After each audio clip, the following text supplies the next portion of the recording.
Hello, everyone. Welcome back. We're here for one final ride for the 2024 season. One more ride. I'm going live a little bit earlier before kickoff. Kickoff's going to be in about 10 minutes here. But yeah, we're gonna be watching this game. It's going to be fun. I'm very excited for what should be a fantastic national championship game. I think it's going to be pretty close. I think at the end of the day, Ohio State is going to pull away and they're going to cover, but that's kind of beside the point. I think at the end of it all, it's a close game, regardless. So, yeah, that's my thought process on this game, and I hope that it's a good one. And I know that many of you all on here are, of course, Ohio State Buckeye fans, so go Buckeyes to you. If you're a Notre Dame Fighting Irish fan, I say go Irish for all of you guys. So I'm hoping this can be a really fun stream, of course. As you all know, school is like in full swing for me. I'm going to be trying to do this thing part-time or really as much as I reasonably can around school. So content won't be as frequent as it was in the fall, but at the end of the day, we're going to be going live Mondays and Wednesdays at 6 p.m. Eastern time. We'll probably be live after this game, like in 15, 30 minutes after the game ends. We'll probably be live to react to it, maybe even a little bit shorter than that. And I'll just give you my immediate thoughts about this game. And then Wednesday, you'll have your first 2025 preseason content of the season. So that's incredible. Make sure to like, make sure to subscribe, make sure to hit the notification bell. I'm going to very quickly get some equipment to take notes here and just reorganize some stuff, and then I will be right back. So I'll see you guys very soon.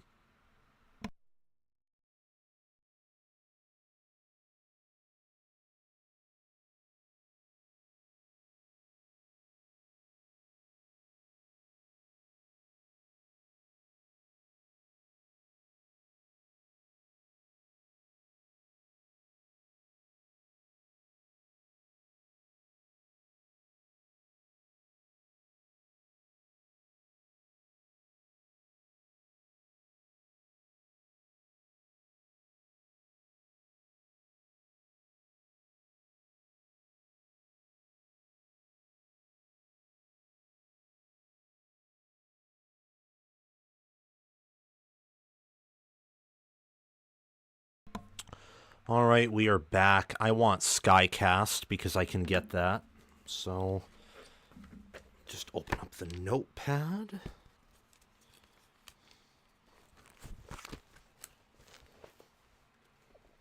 There we go.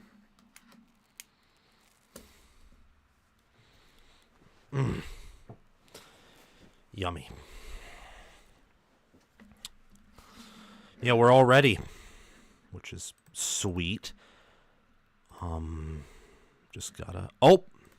Thank you, Chris Lane, for the $2 super chat. I appreciate that very, very much. I will answer super chats during commercial breaks, as you all know. The priority will be with the super chats. So especially if the chat gets busy, that will be a good way to get my attention. But I'll try and comment on any chat here and there that I can, of course.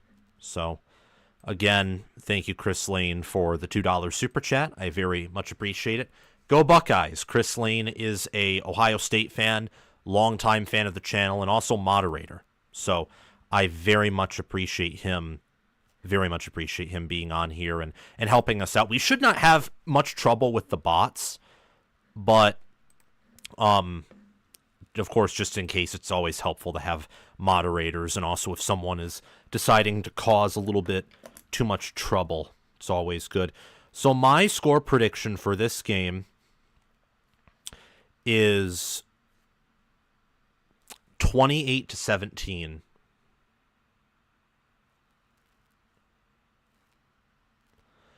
28-17. Ohio State.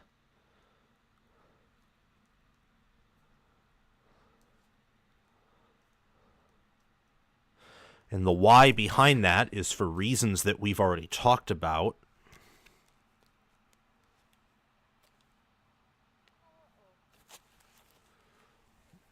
Okie dokie.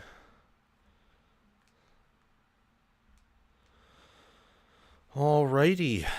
Yeah, just I got my setup over here. This is all very good.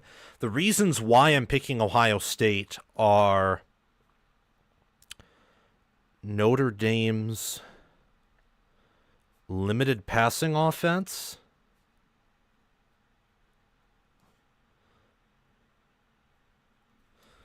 and my doubt that Notre Dame can cover Ohio State for 60 minutes. Like, cover them well for 60 minutes. I think there will be a busted play or so. OSU is deeper and more explosive, and they have the superior QB.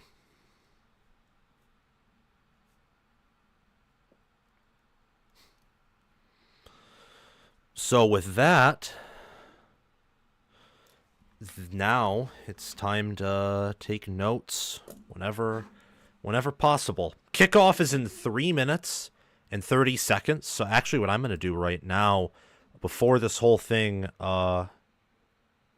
kicks off, is I'm going to very quickly get some water. So I'll be right back with that, guys.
Alrighty.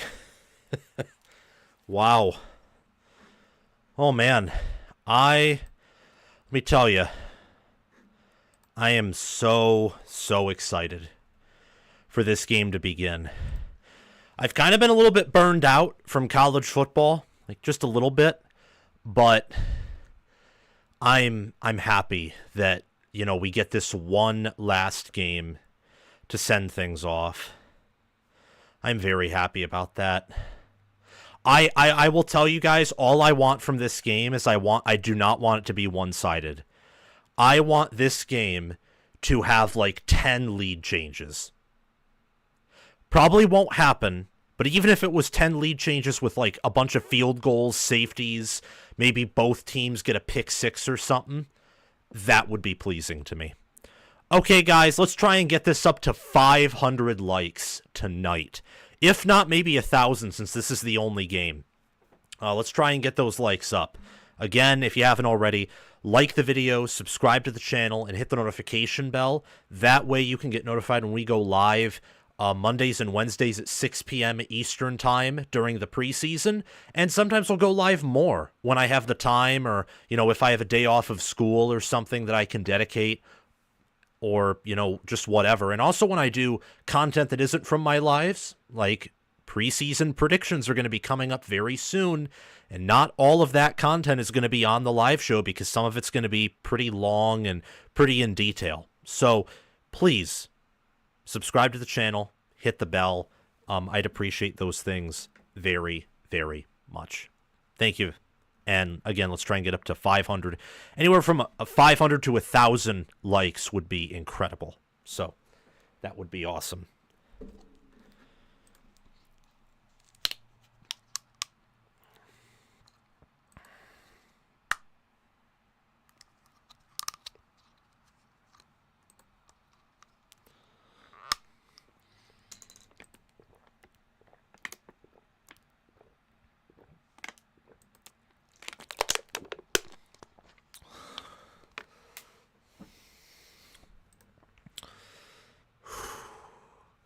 And the kickoff is about to begin.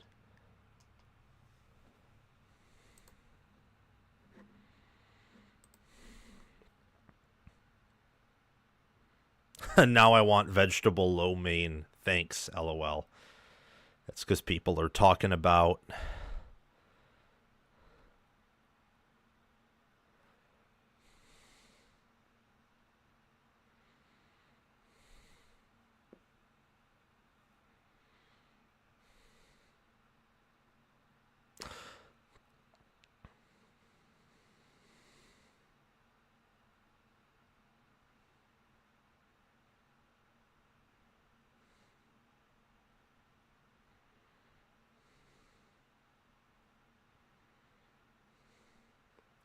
Notre Dame's going to get the ball first, guys. Ohio State won the toss and elected to defer, which is typically what you do when your defense is as good as theirs is.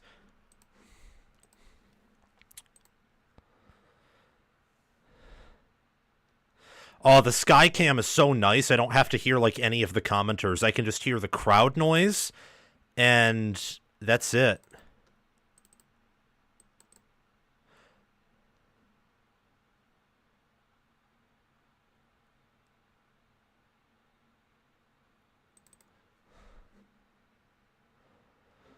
Oh.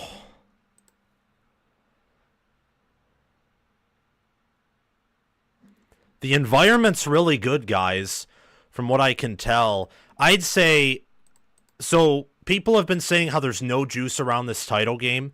That's not entirely true, but there is also the fact that I think not many fans, like dedicated fans outside of Notre Dame and Ohio State fans, are exactly hyped for this game, because for almost 2 weeks now, all other 132 FBS teams have moved on to the 2025 season.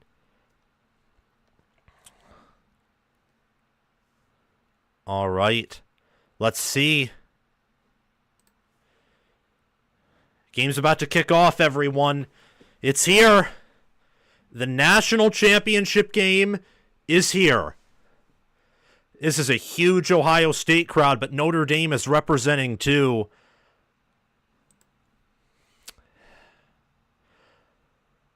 Ohio State, Notre Dame, here we go from Atlanta. And they let it roll out of the back of the end zone. Notre Dame does for a touchback. And we will see Jack Sawyer, JT Tuimoloau, Caleb Downs, Jordan Hancock, Lathan Ransom, Cody Simon, and others come out for Ohio State on defense.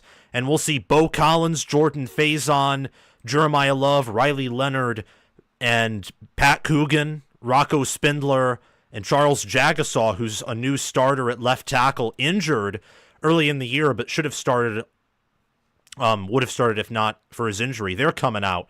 So it is going to be a handoff to Jeremiah Love, and Love is going to be tackled in the backfield right there. There's just nothing on that. JT Tuimoloau and Cody Simon in on the TFL. It's going to be 2nd and 11 with 14:48 left, and Notre Dame has it, of course, at their own 24. Notre Dame's going to have to pass the ball a little bit if they want to, create drives here.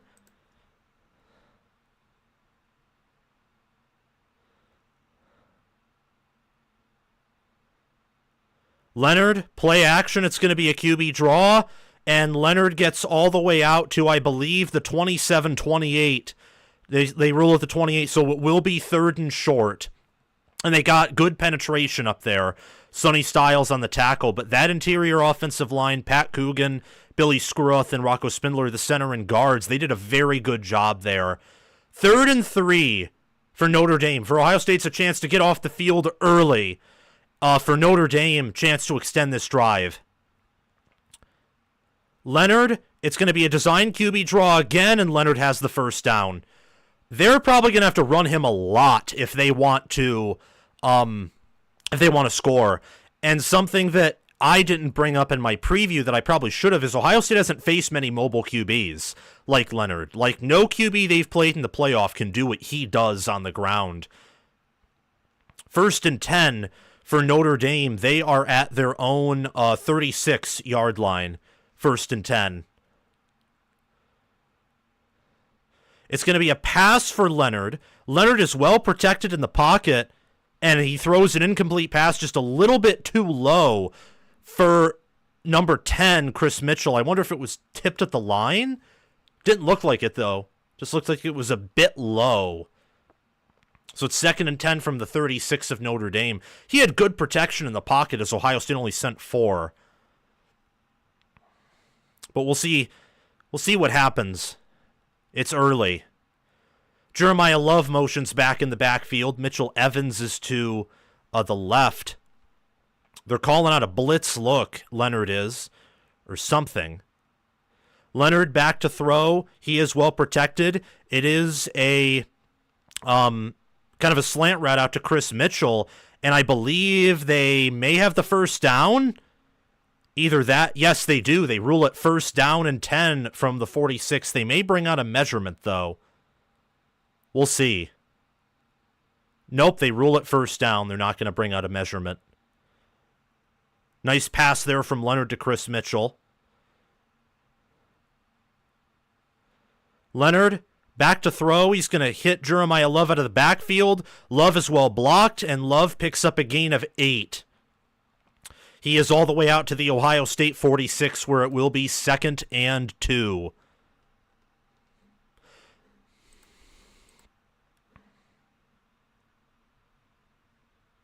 $12:20 left in the game. So Notre Dame's come out and they've been very slow. They've been very methodical. They've had success on the ground because of Leonard.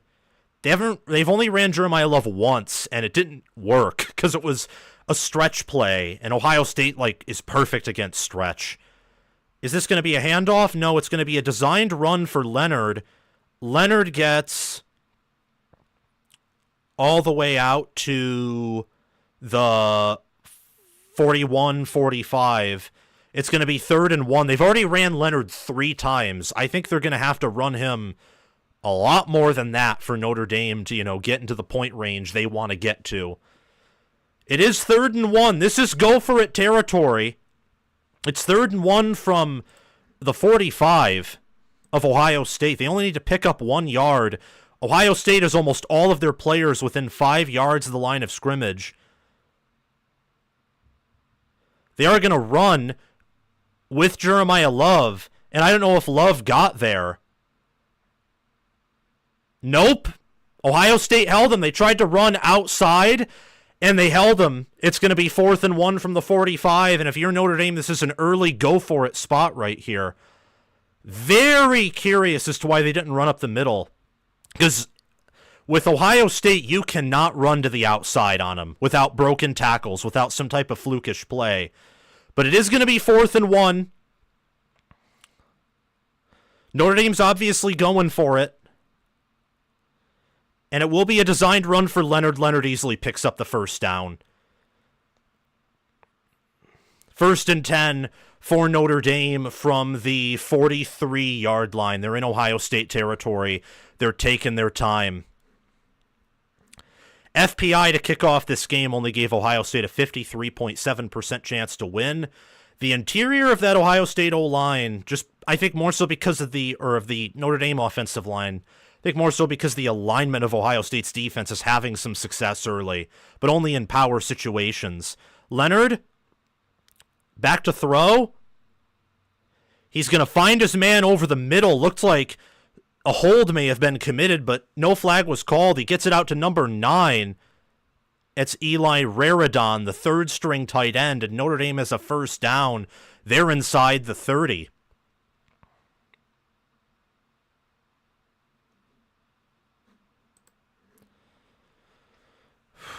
First and 10 from the 28. Notre Dame has been they've taken 5 minutes and 30 seconds on this drive alone. They're going to try and use the halfbacks in the passing game. Incomplete throw. Leonard was looking for his man Chris Mitchell. Cody Simon was in the area. Second and 10 from the Ohio State 28. Guy was open, but again, Leonard's accuracy just a bit Just a bit. He's their leading rusher, 4 carries for 17 yards. Second and 10 from the 28.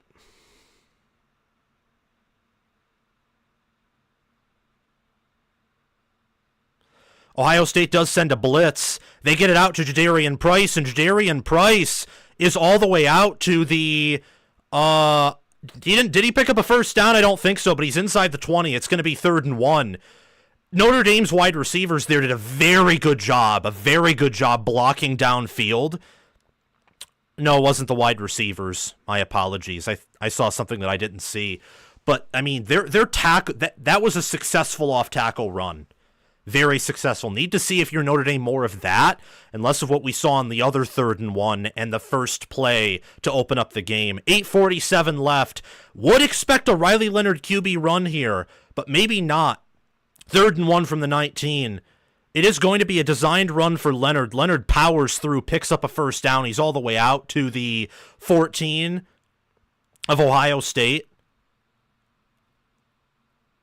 And Leonard's a bit slow to get up, but he's helped up by his offensive line. Notre Dame making it apparent very early they're very willing to run Riley Leonard. And Notre Dame already 2 of 3 on 3rd down, 1 of 1 on 4th down. 1st and 10 from the Ohio State 14. Jeremiah Love is back there. They motion him to the other side. It is going to be a handoff for Love. Love briefly at a crease, but only got a gain of about 3. That Ohio State defensive line did a very good job getting off of their blocks there and shedding them. Otherwise, that would have been a touchdown for Jeremiah Love. He had no one back there. But Ohio State did a very good job block shedding. It's a very fundamentally sound unit from Ohio State. They're first in points allowed per game, only allowing 12.2, and they only allow 3.9 yards per play, which is first. 2nd and 7 from the Ohio State 12, maybe 11. Riley Leonard looks like he wants to run it. No, he's not. He will. He gets down for about a gain of 5, I believe. It's going to be 3rd and 2. They're inside the 10. They're just methodically running. Yup, 3rd and 3 from the Ohio State 7. Notre Dame's just methodically going down the field. They've taken off 8 minutes of clock on this drive. Leonard looks a little bit tired. Just a little bit. Wonder if they're going to run him up the middle again or what they'll do. But we'll just have to see. Because at 3rd and 3, you're probably not going to pick it up just running him up the middle again. We'll have to see, though. It is going to be a QB run by Leonard. Leonard gets past the 5. I think out to the 4. I think it's going to be 4th and inches. Tackle by Caleb Downs right there. Yeah, it's going to be 4th and 1 from the 5 for Notre Dame. And you know they're going for it. Very long drive here. Only 6:20 left in the first quarter alone. It's really 4th and inches. He got it past the 5. I'm curious to see where they spot him. Yeah, they spot it right at the 5.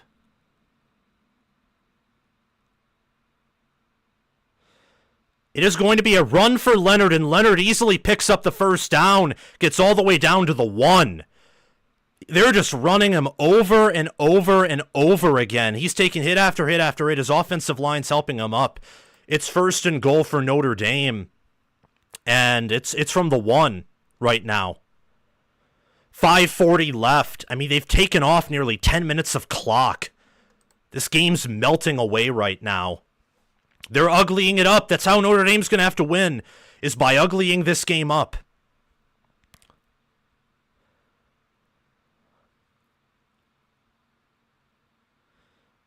5:20 left in the game. They're going to run it again with Leonard. Leonard walks into the end zone. Touchdown, Notre Dame.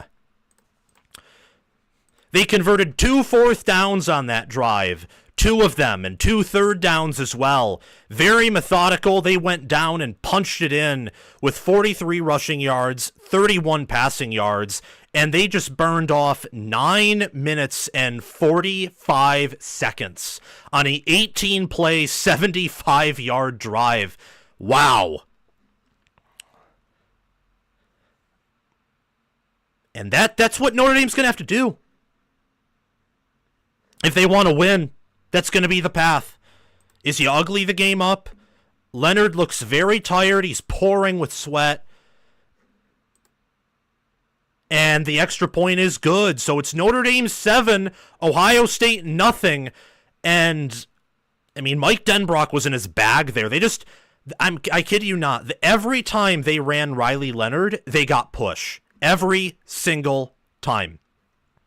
34 yards, 9 carries. He averaged 3.8 yards per carry. He did pretty well on that drive, Riley Leonard did. And now we get a commercial break. So that is, I guess, something that I wondered about, was like, how successful would Notre Dame be running the ball? And I think that the answer is, in terms of outside, in terms of stretch, in terms of outside zone, like off tackle, outside runs, it's going to be hit and miss in this game. Like, you had that one play where they got 8 yards, but it was because Notre Dame used motion to bring a guy over to the other side to create a mismatch. The other times they tried to run to the outside, Ohio State pretty much stifled it. I think they're going to have to use Leonard. You might want to use like a wildcat from Jeremiah Lover-Price. You may want to try running up the middle, because something that Texas was able to do was inconsistently run up the middle with varying degrees of success, and Notre Dame's interior offensive line is graded out higher than Texas's. So it's just something that is interesting here. Chris Lane, the game is over, my Buckeyes lose. Game isn't over yet, but what I will say is if Notre Dame can replicate that success, they're scoring over 20. If they can execute that drive, like, and the scary thing about it is they're only averaging like, what?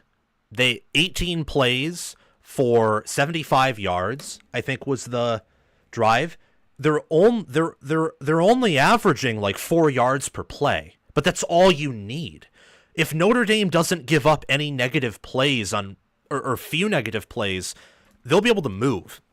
And something I've noticed so far is the interior O-line of Notre Dame is providing a lot of space, a lot of room for power running. Not for explosive runs, because Caleb Downs and Cody Simon are too good to let you get through, but they're providing more than enough room for you to pick up basically 3 yards every time you run the ball up the middle, 3 or 4.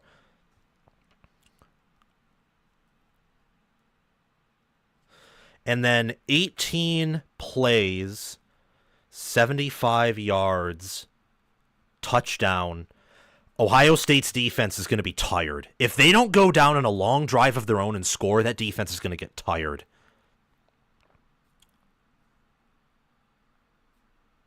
Because I don't think they subbed.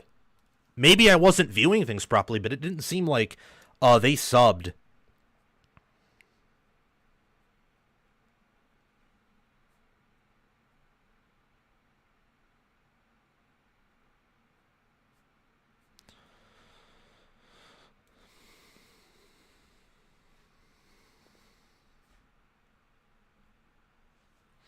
All right. Notre Dame's going to kick this off. Kickoff specialist for the Irish is Mitch Jeter, number 98. He's going to kick this ball off with 5:15 left, and Ohio State will have possession. They let it just bounce out of the back of the end zone for a touchback, and you'll see Emeka Ibuka, Will Howard, Travion Henderson. You will see Donovan Jackson, Carnell Tate, Jeremiah Smith. The Ohio State offense coming out against this Notre Dame defense. R.J. Oben, Howard Cross III, Gabriel Rubio, Jack Kaiser, the talented Xavier Watts, Sadon Schuler, and Leonard Moore. And apparently they're taking another commercial break, which I think makes sense because that drive was long. Wow.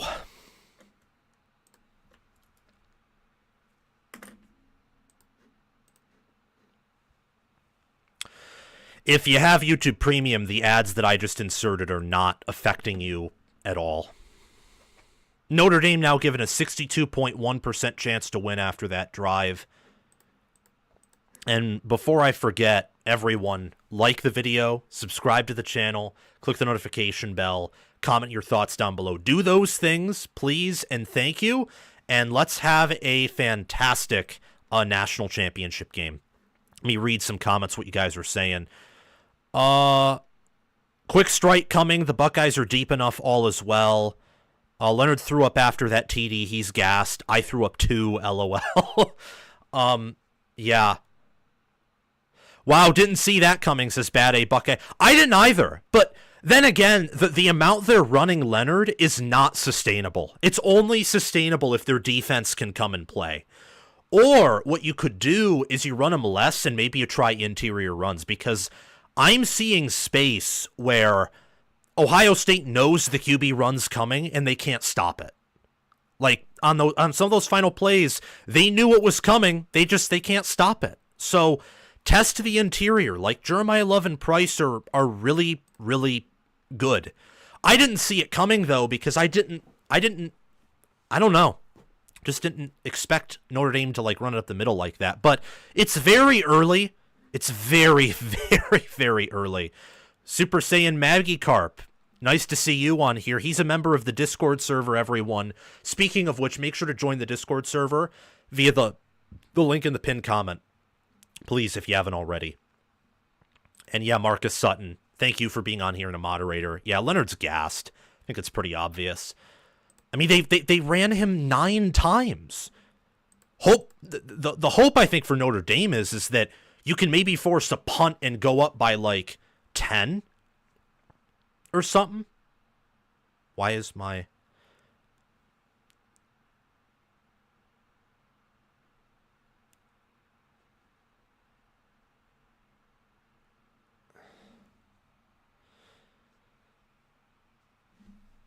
Yup. Like that you can force a quick 3 and out here and just get a field goal. And that way you don't have to like abuse Leonard early, because they'll need him late in the game. They will. Okay, why is the sky cam angle not doing its thing? Like it's just stuck there. I hate this.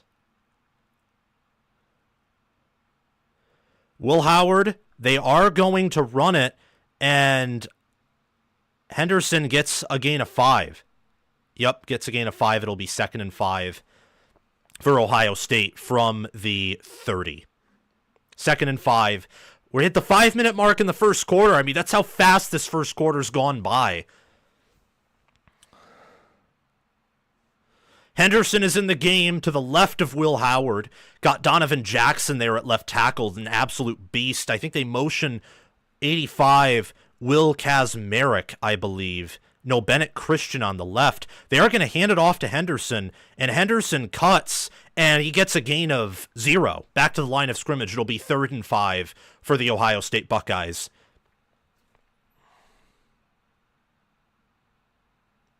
Look, if what Ohio State's going to have to do is they're going to have to test Notre Dame's man coverage, because Notre Dame, I talked about this in my 10 reasons why Notre Dame can win. The man coverage can kill Notre Dame, can also be a benefit. And I think Ohio State needs to know early, like early, whether, like how well they can pass. Notre Dame does send a blitz. They do get it out, and Jeremiah Smith has it, and he does pick up the first down. He had good protection, Will Howard did. If it was a second later, maybe he would have gotten hit, but he had good protection up the middle, and that helped extend the drive. Ohio State picks up a first down. It was a good throw. Jeremiah Smith did a very good job coming back, extending his arm to make sure he got the first down, and then after that, falling forward. He's a brilliant man, and he's an elite player. But Notre Dame, I mean, they are lining up man on him. I see from the Skycam view, they only have one guy on top of him. They are going to look for Jeremiah Smith to throw. Howard has it out to G. Scott. G. Scott picks up a gain of 6. Nice yards after contact there by G. Scott Jr. He had a catch against Texas where he was like 6 yards away from the first down, and just purely based off of his determination and strength, he picked up another 4. I wonder if, like, in the NFL, just based off of his effort but also his talent out of high school, if he might be someone to pay attention to, like, as a sleeper NFL tight end candidate. It's going to be 2nd and 6 for Ohio State from their 41. Henderson is back there behind Howard in a very tight formation. They are going to hand it off to Travion Henderson, and Henderson has speed. He has space. He's going to get all the way out to the 45 of Notre Dame. Good lane there provided by the interior of the offensive line, and also good blocking downfield by these Ohio State receivers. You know, Jeremiah Smith, Carnell Tate, Emeka Egbuka, Brandon Innes are not just good because they get yards after catch, because they run their routes, and because their athleticism, they're physical. They get yards after contact, and they do a good job blocking downfield. This is going to be a screen to Judkins. Judkins breaks a few tackles, gets all the way down to the 25 of Notre Dame. 2 minutes left in the first quarter, by the way. Little screen out to Judkins there by Ohio State. So this game is back and forth right now. Pretty back and forth. And this game's melting by because both teams are completing their passes. They're running the ball fairly well right now. Let's see what happens here as Ohio State's very close to the red zone. Looks like there's a mismatch. Nope, they stay disciplined. They're going to... And they try to pitch to Jeremiah Smith that resulted in a loss of like 5? Yeah. It's going to be 2nd and 15 from the 30. A little bit of an end-around play there. I thought it was going to be a Will Howard QB run to the right, and that would have picked up like a gain of 5. But instead, Jeremiah Smith got the ball on kind of a jet sweep. It didn't work. It was either a busted play or an intentional trick play because the ball was directly snapped to Jeremiah Smith. That was on Carson Hinsman. I think that was a busted play because I don't think that's how things are supposed to work. They are going to hand it off. No. They are instead going to throw a pass. There's a nice RPO. Ohio State does a very good job of faking out defenses with RPOs. They did it right there. Everyone for Notre Dame thought it was going to be a handoff to Judkins to the right, and instead it was an RPO pass from Will Howard to Emeka Egbuka for a gain of 12. 30 seconds left in the first quarter, by the way. They're at the Notre Dame 18, so first trip in the red zone for the Ohio State Buckeyes. I wouldn't be shocked if they ran Quinshon Judkins. Or maybe if they ran Will Howard up the middle. That's exactly what they're going to do. Howard's up the middle. Howard has the first down. And that is going to be the end of... Yup. It's 1st and 10 for Ohio State from the 15. That's the end of the first quarter. Notre Dame 7, Ohio State 0. End of the first quarter. Nice play call there by Chip Kelly.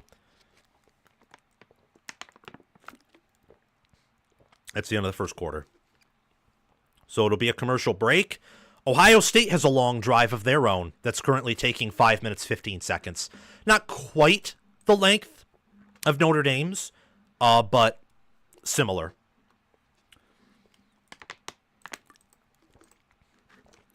Both teams still have all 3 of their timeouts.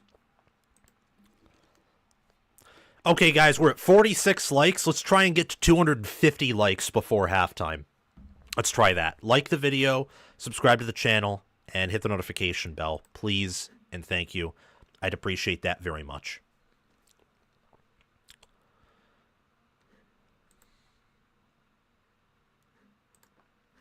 Let's see what the chat has to say.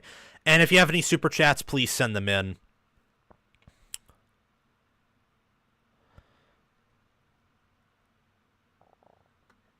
Hey, Kells, nice to see you on here. Kells is a longtime fan of the channel, and he's also a passionate Ohio State fan. Let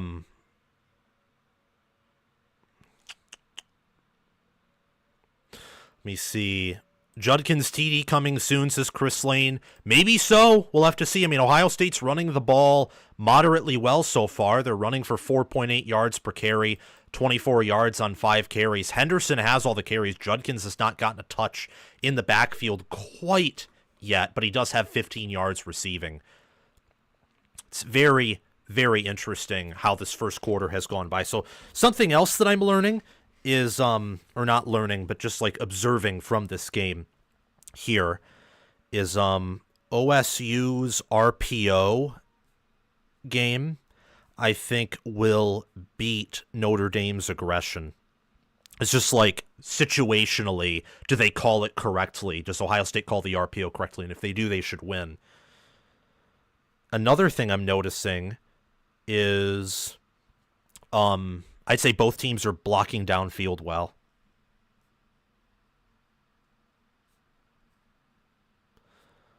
Are blocking downfield well.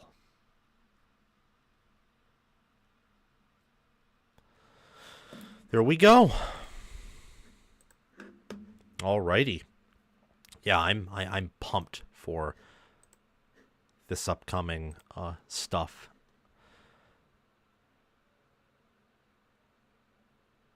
Sam, you are right. OSU wide receivers block well. Ohio State's much better at pass blocking. Indeed, they are. They're much better. I love this pace. Yeah, I mean, at this rate, I mean, the first quarter only took 30 minutes. If the rest of the game is like this game will be done by 10:30. If that's what's going to happen. It won't. Of course, there will be, some incompletions. Adjustments will be made. Yeah. Looks like I picked the wrong week to stop taking amphetamines. You're funny, Chris. But the game is back on, everyone. So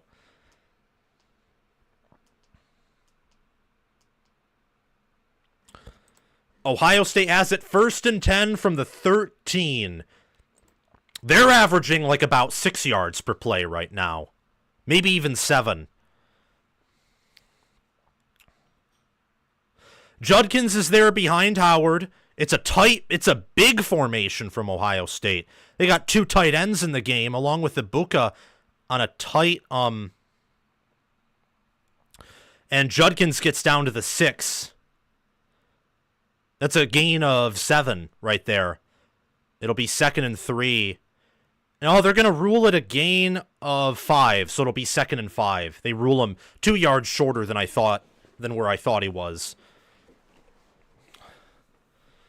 2nd and 5 at the 8. And Ohio State's very willing to work that clock.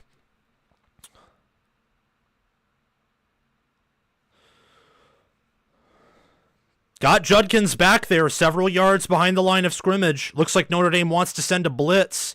They're not going to. Instead, it's Will Howard, and Jeremiah Smith easily walks into the end zone. Touchdown, Ohio State. Lot of motion there. Lost Notre Dame in man coverage.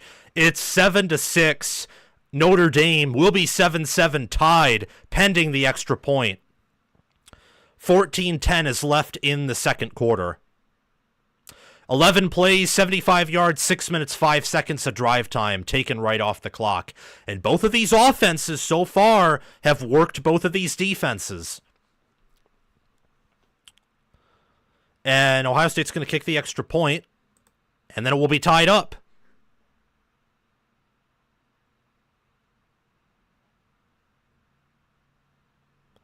Jaden Fielding's extra point is good. It's 7-7.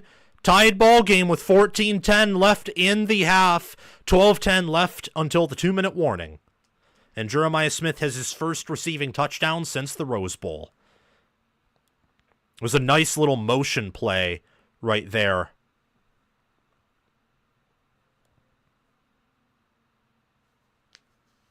Let's see what Notre Dame's response is, because they're not going to cut to commercial break here. Oh, apparently they are, because they're scumbags. They want those extra commercial breaks from the time they missed in the first quarter. They want to maximize their TV window. Second quarter, Nice play call by Chip Kelly to use Kelly to get Smith in space. So from what I can tell, it looks like Notre Dame's actually doing an okay job man-to-man downfield, but Ohio State's doing like an even better job of using a bunch of motion behind the line of scrimmage to get Notre Dame's defense confused. That's kind of what it looks like to me. Okay. Touchdown, Ohio State.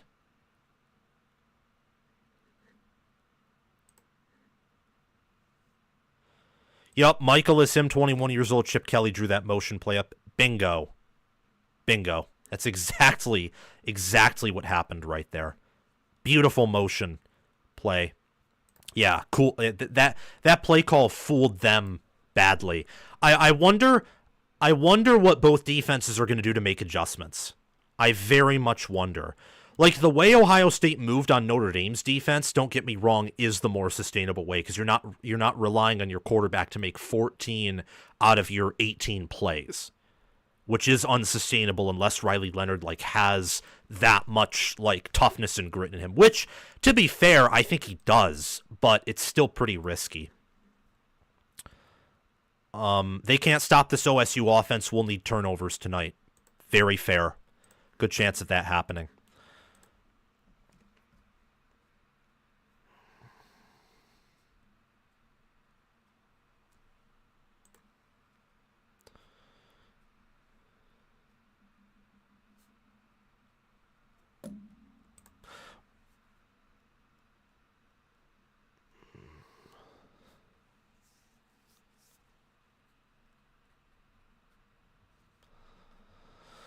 All right.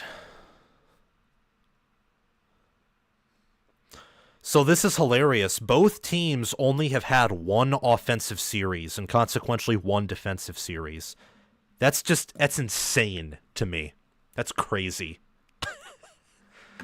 That is unfreaking believable. Unbelievable. But what you're seeing right now is these two offenses, where Notre Dame scores 37 points per game, that's third. Ohio State scores 35.8, that's eighth. And these teams are both top 5 in points per play. That's what you're seeing right now. You're seeing that over the two defenses. But it is 7-7. It is tied.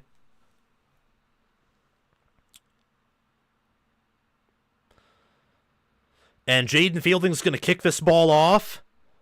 Notre Dame will have it. 1st and 10 from their own 25, more likely than not. And yeah, they're just going to let it bounce into the back of the end zone for a touchback. 14-10 is remaining in the quarter.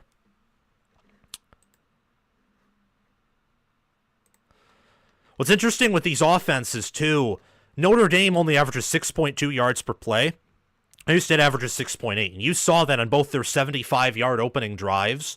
Another commercial break. Are you kidding me?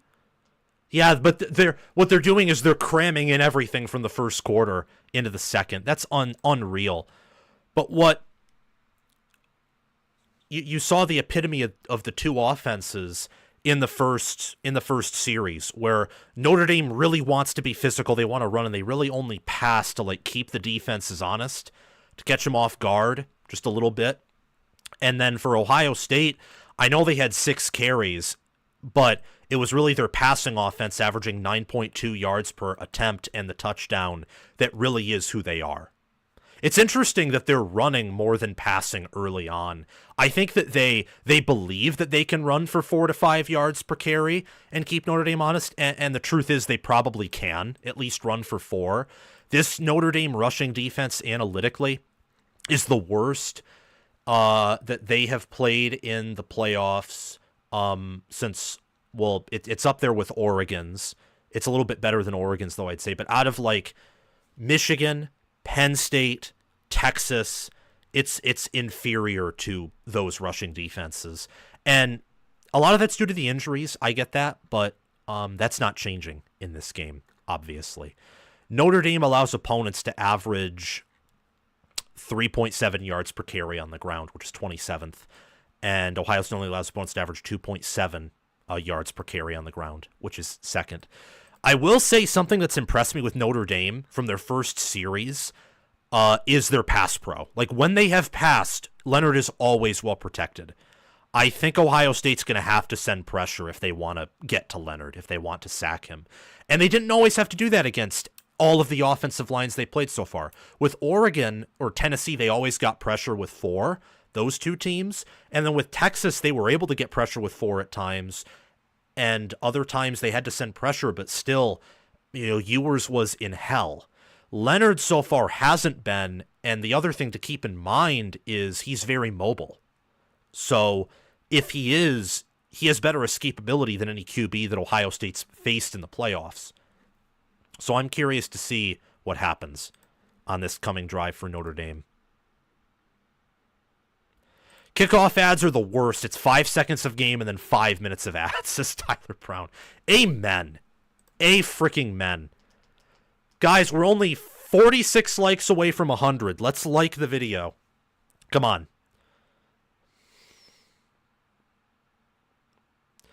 Notre Dame has it 1st and 10 with 14:10 left in the quarter. They are at their own 25.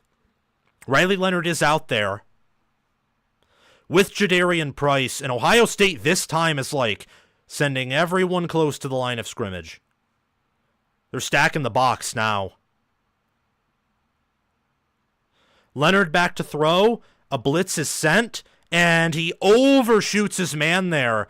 Number 5 for Notre Dame was open. It was Bo Collins, but Bo Collins was open for probably what would have been like a gain of 7, I would say. He was open. He beat Igbinosun, but Leonard just overshot him. And that's dangerous because this defense doesn't force a ton of turnovers. Ohio State's doesn't, but they will make you pay if you put the ball in harm's way. 2nd and 10 for Notre Dame. And it looks like there's going to be a false start. There is a flag. Looks like there's going to be a false start. There is. So it'll be second and 15 from the 20. And that's not what you want. That's not the position you want to be in if you're Notre Dame. Not what you want to be in at all.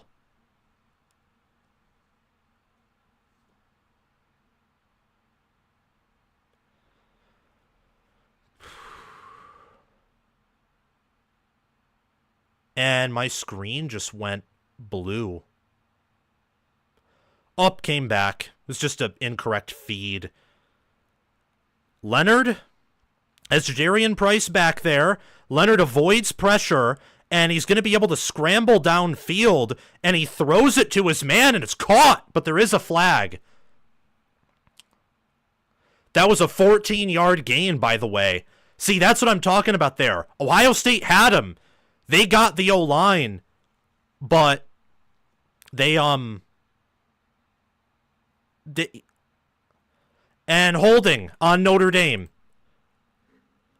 So it's going to be all the way back at their own 10. It'll be 2nd and 25 from the Notre Dame 10. Wow. They called a holding. And that was an unnecessary hold, too. He didn't have to hold, and Leonard still would have made that play. So a bit of an error right there. They were holding Tyleik Williams.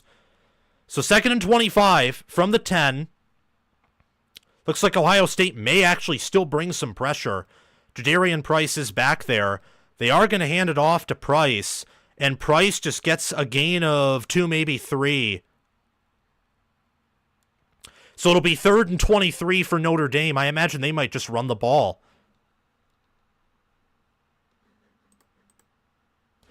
Penalties have just killed Notre Dame so far. Notre Dame is shooting themselves in the foot. Is what's happening. It's something to take note of. Ohio State only has a 3-man front. They're all going wide. They do send pressure. Sawyer steps up in the pocket. He throws downfield. And Mitchell Evans simply gets back to the 21. Davison Igbinosun on the tackle. So it will be 4th and 14. Notre Dame will have to send out the punt team. Sawyer again beat his man, but Leonard is just Leonard just steps up. Sawyer can't do anything. And, yeah. And they have Caleb Downs back to receive the punt.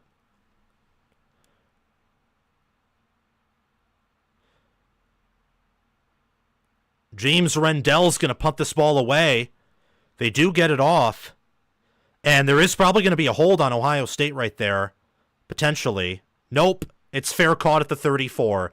Yup, there is a flag. Ohio State, one of the Ohio State special teamers tackled the Notre Dame special teamer. Just tackled him. So there's going to be a hold on Ohio State that'll back this up to the 24, I believe.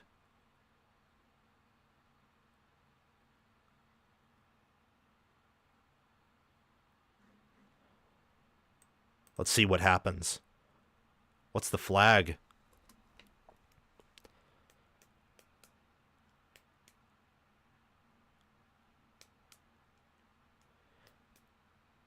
Yup.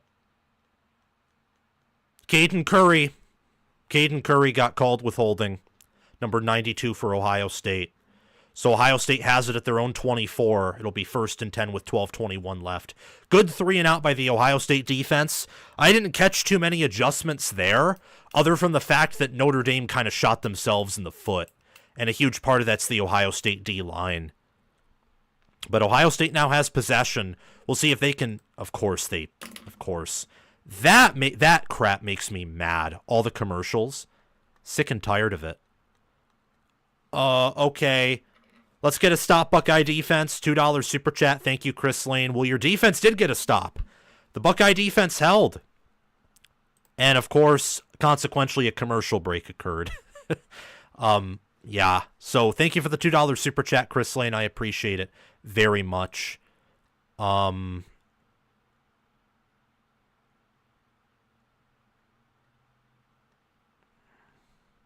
Tyler Brown, am I behind you? Am I behind you guys?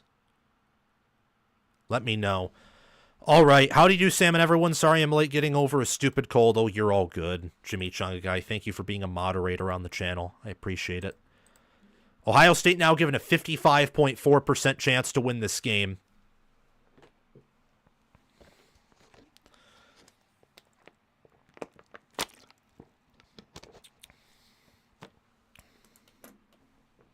Whew. So we'll see what Ohio State does. If they shoot themselves in the foot, or if Notre Dame's defense makes adjustments, we'll have to see. Very curious to see what happens. Let's read some more. Matt Tripp, I think you're a few seconds behind. That sucks. That sucks. That's the disadvantage of not being at the game. I have to watch this on TV. The tide could be turning for Ohio State. Could be indeed. We'll just have to see. This Notre Dame defense is very good. I'd expect them to get a stop at some point.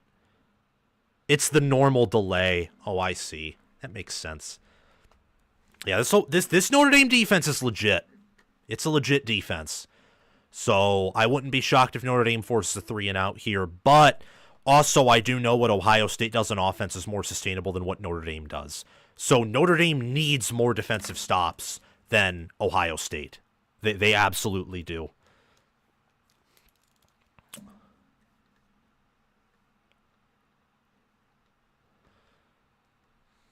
So it's still tied up 7-7. It's just now Ohio State has possession.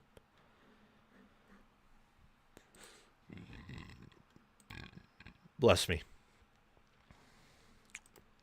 1st and 10 for Ohio State at their own 24. Game's back on. Don't know why the camera angle is what it is, but oh well. Oh, they just brought everyone back. I don't know, for reasons. But Henderson's back in there for Ohio State.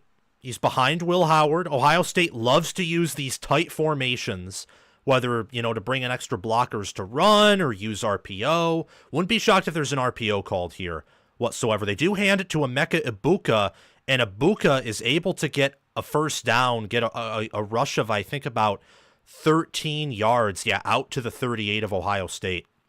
37. It'll be 1st and 10 from the Ohio State 37. Nice creative play call there. And just the motion and the unbalanced line really helped open up the hole there. So Ohio State's using a ton of motion. And they're going a little bit quick to the line here. Notre Dame's also tight on defense. They're all very compressed. It is going to be a RPO for Will Howard. Howard is going to throw it. Beautiful throw there. Carnell Tate has it. And they're in Notre Dame territory. That was a beautiful throw. Number 44 thought he may get a piece of it, but it was just an excellent throw by Howard. And they're at the Notre Dame 48-yard line.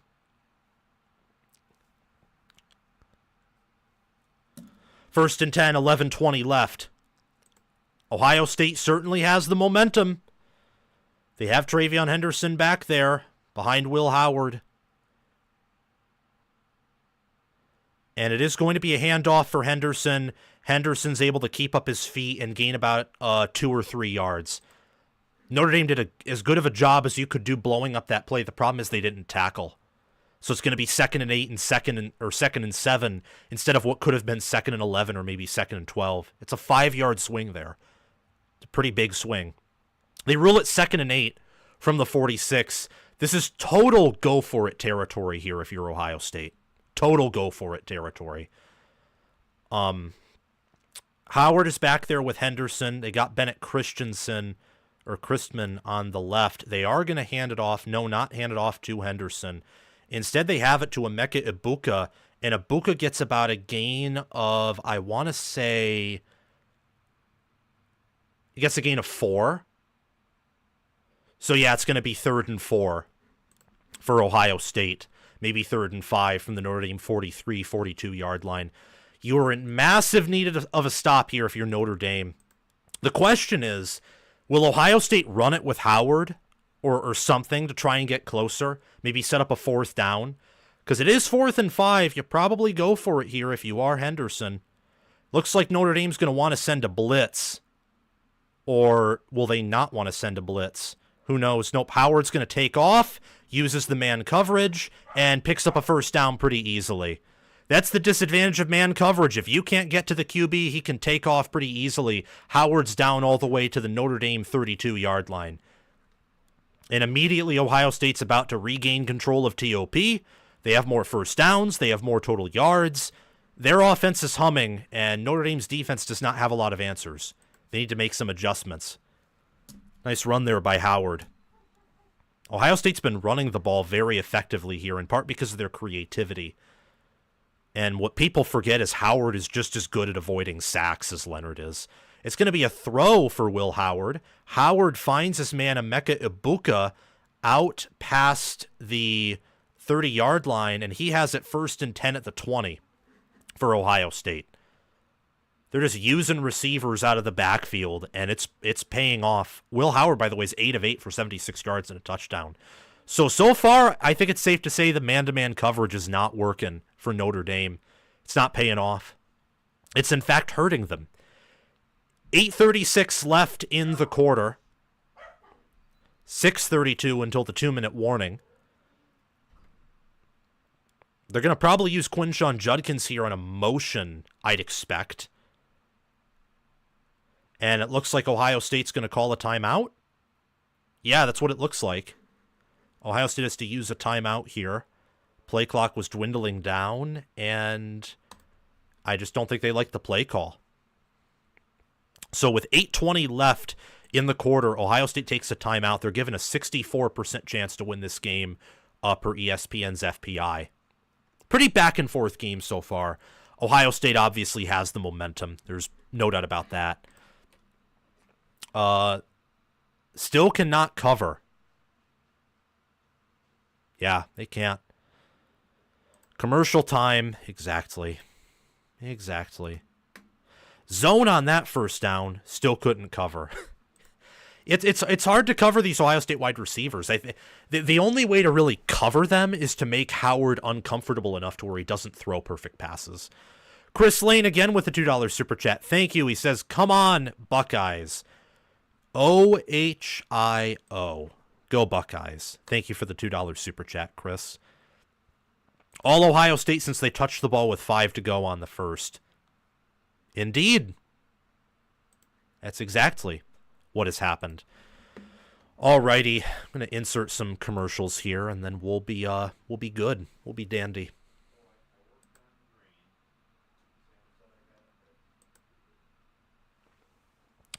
Yeah, so far it's been all Ohio State ever since that first 10-minute drive where Notre Dame just, well, you know what this feels like? It feels like Indiana, Ohio State. That's what this feels like.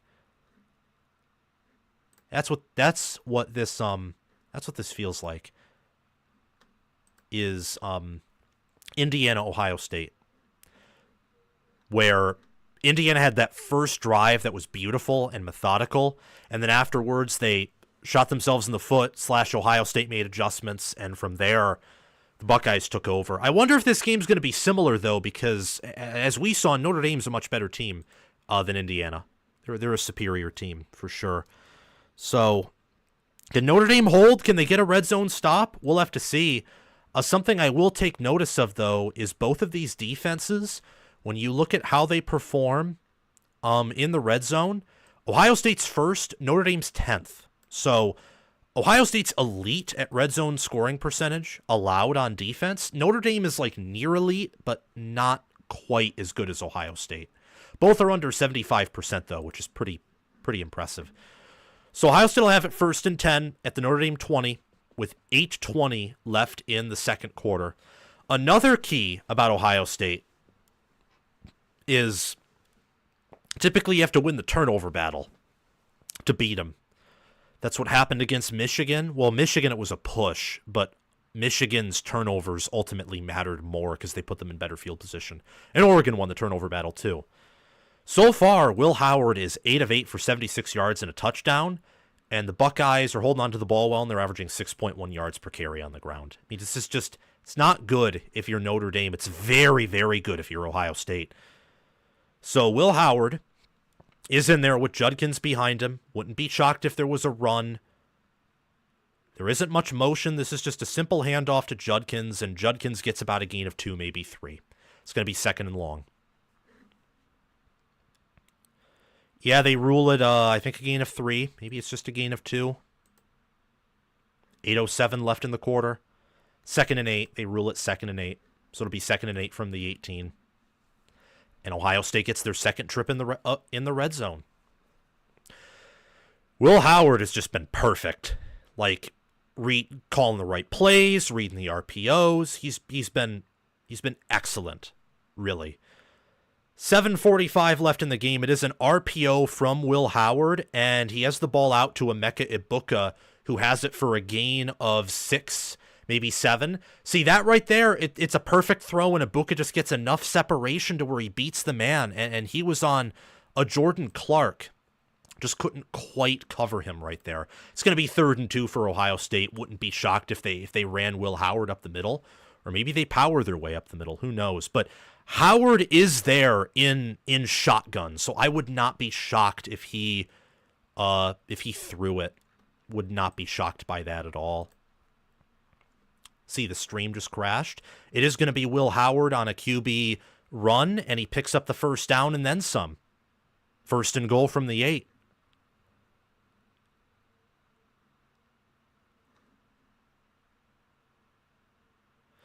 First and goal, Ohio State from the 8 is where we find ourselves. And you only have 6:43 left in the game. Ohio State, by the way, is matched Notre Dame in TOP. So whatever advantage Notre Dame had early with TOP, they've only had the ball for like 1 minute since 5:15 left in the first quarter. So that defense for Notre Dame is pretty gassed, I would say. It is going to be a handoff to Judkins. Judkins breaks a tackle, and Judkins gets in the end zone for a touchdown. 8-yard run, and it's about to be 14-7 Ohio State. They get in the end zone. They're running the football very effectively, and Notre Dame is struggling to tackle. Huge run there by Quinshon Judkins.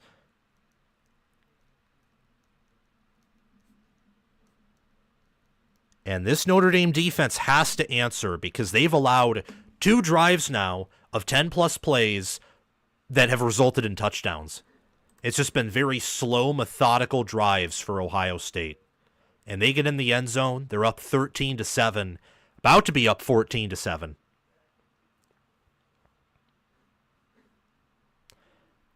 Pending the extra point, of course. It won't be blocked. Ohio State special teams are bad, but they're not like Penn State level bad. Where Penn State can't even they struggled to kick very early, struggled to make the PAT.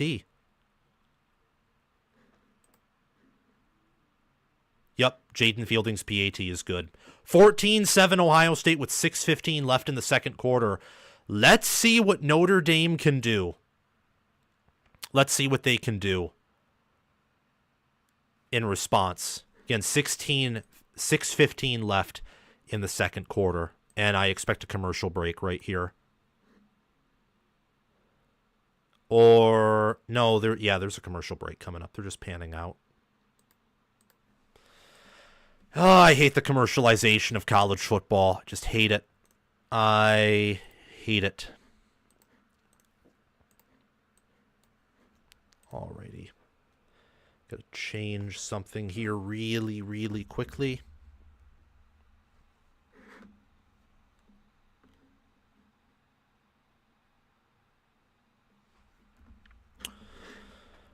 So 14-7, Ohio State. If Notre Dame's offense comes out flat again and can't complete a pass, Ohio State will take total control. Indeed, that's exactly what happens. Riley Leonard has to throw the ball better. Notre Dame won't be in this game if they can't throw the football. Amen. That's exactly what happens. If Notre Dame goes 3-and-out again and puts their defense back on the field, I think Howard throws a deep ball to Smith. Wouldn't shock me. They haven't really tested Notre Dame deep at all. They haven't. And I think that's because Notre Dame is... See, here's the thing. Ohio State's doing an all right job in pass pro. I don't think Notre Dame is blitzing all that much. And then with Ohio State's receivers and QB, all you need is this much separation and you have a completed pass. So...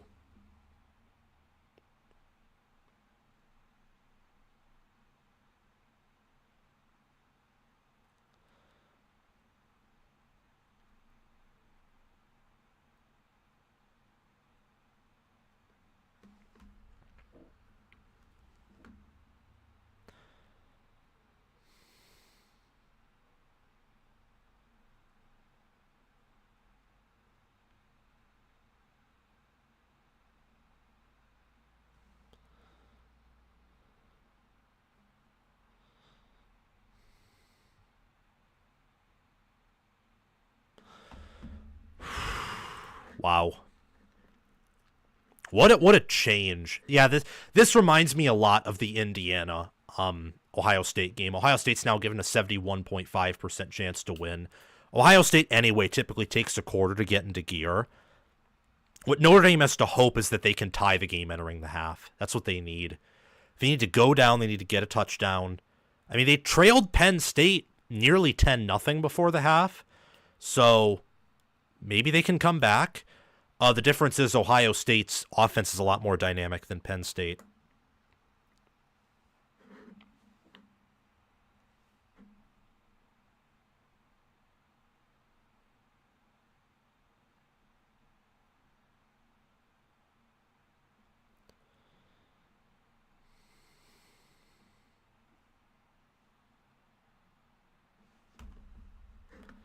And the game is back on. Ohio State is going to kick this off.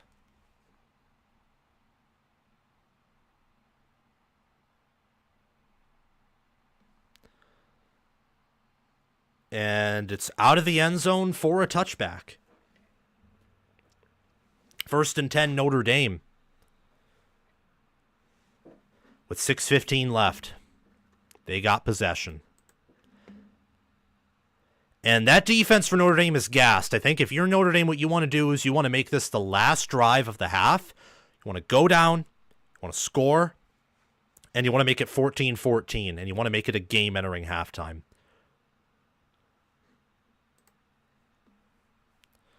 Leonard is back there with Jeremiah Love. It is going to be a designed run for Leonard. Leonard gets down for about a gain of 5, maybe 6. They're going back to him because he's all that's worked so far. It's going to be 2nd and 5 from the 30.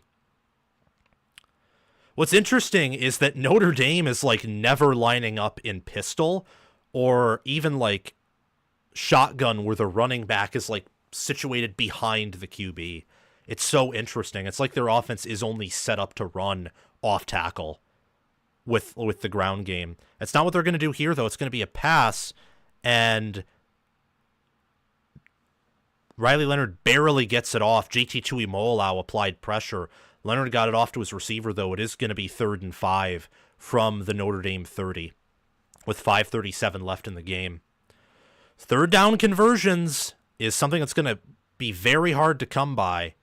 Very hard. And Ohio State was in man coverage there. They didn't give a bit of space because Notre Dame had good pass pro. Tuimoloau just finally broke through because, well, he's good and got some pressure, and Leonard had to escape and throw it away. He's been hit and hit hard. Aeneas Williams checks in at running back for Notre Dame. 2 on the play clock. It's a fumbled snap, and Notre Dame's going to have to punt. It's a 3 and out. 5:30 is left in the quarter. It was a bad snap there. And consequentially, Mitchell Evans had to pick it up, but it's going to be 4th and 9, and Notre Dame's going to have to punt. That defense is going to have to make some type of adjustments because Ohio State has a chance to make this out of reach by halftime.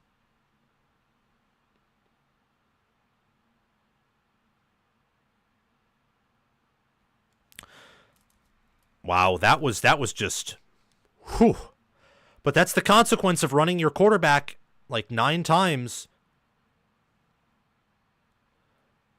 Notre Dame pinned the ball inside the 20. Brandon Inniss tried to fair catch it, make him move. He got tackled, though, and tackled hard.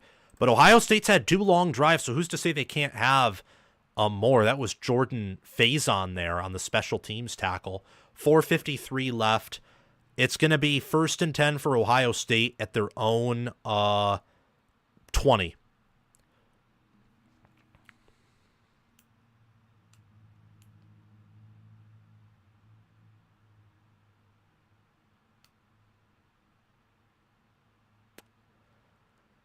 With 4:53 left, even for Ohio State, a field goal makes this a pretty serious lead.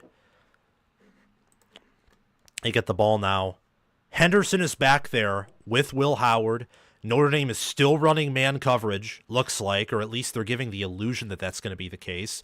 It is a quick pass out to Jeremiah Smith, only picks up a gain of 3. It's going to be 2nd and 7 out at the 23. A little bit of a screen there, tried to get Smith in space, but it was a nice tackle there by Jordan Clark, the nickelback for Notre Dame. Actually, they're going to rule it 2nd and 8 from the 22. So 2nd and long, but Ohio State's converted several of those, or at least gotten enough yards to make it 3rd and very manageable. Howard is still perfect on the day, has not thrown an incomplete pass yet. Doesn't look like he'll slow down. It is going to be a designed run for Howard. They're going to pitch it to Henderson on a speed option, and Henderson only gets out for a gain. He doesn't gain. No, he gains 1. It's going to be 3rd and 7. That's a speed option that worked on Penn State quite a bit, because Penn State also likes to run man coverage and be aggressive, but Notre Dame that time just played it better than what Tom Allen's defense this year did. So it's going to be 3rd and long for Ohio State. Let's see what they can do here if they can convert it. A conversion here is huge, because remember, they get ball at a second half. So even if they don't score anything, but hold Notre Dame to no points in the second quarter, they still have a lot of momentum. Howard is going to be back to pass. Howard throws. It's caught by Brandon Inniss. Inniss is out to the 42. It's just a situation there where he had just enough time to throw the ball accurately, and Inniss is out to about the 42 of Ohio State's going to be 1st down and 10 with 3:19 left. Clock is ticking, and time is Ohio State's friend. That's what you want. You want that clock to move if you're Ohio State. Howard's just been on point. 11 of 11 for 103 yards and a touchdown. That passing defense is looking very suspect right now if you're Notre Dame.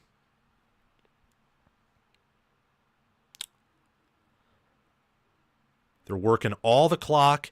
It's going to be an RPO for Howard. Howard is going to end up taking a sack. That was Joshua Burnham right there on the sack. It'll be second and 11. And Ohio State can't run this down quite to the 2-minute warning. First sack of the day from either team. Although Ohio State's definitely had more pressures. Leonard has just escaped pressures more often. 2nd and 11. 2:20 left in the quarter. 14-7 Ohio State. Ohio State has possession with it. 2nd and 11 at their own 40-41. And it is going to be a pitch to Henderson. Henderson is able to get out to the 45, maybe 46. So it will be 3rd and medium for Ohio State. And the 2-minute warning has hit. Yup, it'll be, well, third and 6. It'll be 3rd and 6 or 3rd and 4. Henderson with a 4-yard run. And the 2-minute warning is upon us. Right as halftime hits, guys, I'm going to go to the bathroom. Just wanted to mention that. Right as halftime hits. All right, guys, we only need 33 likes to get to 100. 33 likes, come on. 33 likes to get to 100. Let's do it. Henderson just went over 1,000 yards, and Judkins is about 20 yards from 1,000. That's awesome. Henderson is one of my favorite Ohio State players. I have a lot of favorite Ohio State players, especially for being a Michigan fan. I love C.J. Stroud. I already love Jeremiah Smith. I really like any of their wide receivers, if I'm being honest. I liked Cade Stover. You guys know I'm a huge CJ Stroud's my favorite college QB, probably will be for a long time. Especially since that was like my first and second years of really covering the game in a dedicated way were Stroud. So that's when I was falling in love with the game. It's when Stroud was Ohio State's quarterback and the best quarterback in the nation for 2 years in a row. So he'll probably be my favorite college QB for like a while, if not for the rest of my life. Then, on defense, I like Caleb Downs. I like Lathan Ransom. I was high on their safeties as early as last year. I think last year I said they were going to have the best safety room. Maybe, I forget if it was the best safety room or the best corner room I thought they were going to have in 2023. And their secondary, I think, when healthy last year, was top 2, if not number 1 in football. It was up there with Iowa's and with Michigan's. Those were the best secondaries in college football last year. Only need 20 more likes to get to 100, guys. Come on, let's do this. Imagine if CJ had this Ohio State defense. Oh, they just go 15-0 in back-to-back seasons. That's what happens. That's exactly what happens. Exactly what happens. Oh, I just broke my pen. That sucks. I just broke the tip of it, so nothing serious. Wow.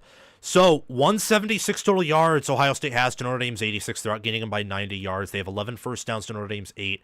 15 minutes, 4 seconds of possession to Notre Dame's 12:56. And then when it comes to third downs, Ohio State's 5 of 5 on third downs. So trends tell you Ohio State's picking up this 3rd and 7. But analytically, picking up a 3rd and 7 is hard. Even for Ohio State's offense. It's a lot easier for Ohio State's offense than, let's say, Notre Dame's. But picking up a 3rd and 7 is still hard because it's typically an obvious passing down. Unless you feel like you really want to mess with the opposing defense, then maybe you run if you're very confident. But Ohio State has it. They're going to put out Henderson as a wide receiver, and then they just decide to motion him back in just to, I think, show that look, see what happens. So Henderson's going to be back there probably blocking, I'd assume, for Howard, as it looks like a blitz is going to come. Howard has a very, very clean pocket, and I think it's caught. Yep, it is caught. So another conversion for Ohio State, And they get deep into Notre Dame territory here. They're out to the 30, I believe. Yep, they're out to the 30. It was a nice catch by Carnell Tate there. I mean, Howard's averaging like 10 yards per attempt. He's 12-12. So 1st and 10, it's not from the 30, it's from the 35 of Notre Dame. 1:38 left in the half. Notre Dame's offense has been totally shut down by this defense of Ohio State. Howard is going to have to run it, and he just barely gets tripped up for a sack. That's the second sack of the day for Notre Dame. It's number 40. Again, that is Joshua Burnham, the Viper. Just got Howard on a shoestring right there. Barely got him. So it's going to be 2nd and 13 from the Notre Dame 38. Second sack of the day. This Notre Dame defense is bringing just enough pressure to keep Ohio State honest. And Notre Dame just took a timeout right there. Don't know why Curious as to why Notre Dame took the timeout. Maybe they believe they can get a stop. There's 1:25 left in the quarter. But anyway, if you're Notre Dame, the most you're going to get in a minute is probably driving down and getting a field goal. Although I would say holding them to no points here is also a win. Yep, guys, join the Discord server via the link in the pinned comment. Just do that. We already have over 200 members. It's pretty awesome there in the Discord server. Just join that if you haven't already. I would absolutely love that. All right, so Will Howard back there with Henderson. You got G. Scott. They're going wide in their formation. Notre Dame's also going wide on the D line for wide tech. It is going to be an RPO. Howard is all day to throw, and it is caught by Jeremiah Smith. He gets out of bounds and picks up the first down as well. It's going to be out inside the 25, probably at the 21, I think. It's just the man-to-man coverage is not working for Notre Dame. It's really not. It's something that I think during halftime they're definitely going to adjust. Because here's the thing. If Ohio State gets a touchdown here, how do we know the game isn't over? And Jeremiah Smith wisely stepped out of bounds, too. So they have a whole minute 19 seconds. Al Golden's unit is really struggling right now.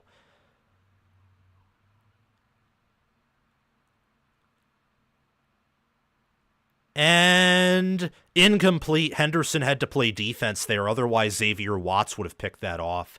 And they get that. That's awesome. See, that's an amazing moment of sportsmanship right there. Watts, I think dap up is how you describe it. He daps up Henderson right after the play. Gives him a little handshake. It's a good sportsmanship moment right there. Watts had it. That was a dangerous throw by Howard. Kind of forced it there to Smith. And Watts almost picked it off. But Henderson did a good job playing defense, getting his hands in there, and making that an incomplete pass. First incompletion of the day for Ohio State, which is pretty insane to think about. It is 2nd and 10, 1 minute, 12 seconds left in the quarter. Howard's back there alone. Henderson's going to come out of the backfield, and Howard is going to run. He is going to get hit, but pick up the first down and get inside the 15. It'll be 1st and 10 for the Buckeyes at the 13-yard line with about 1:05 left.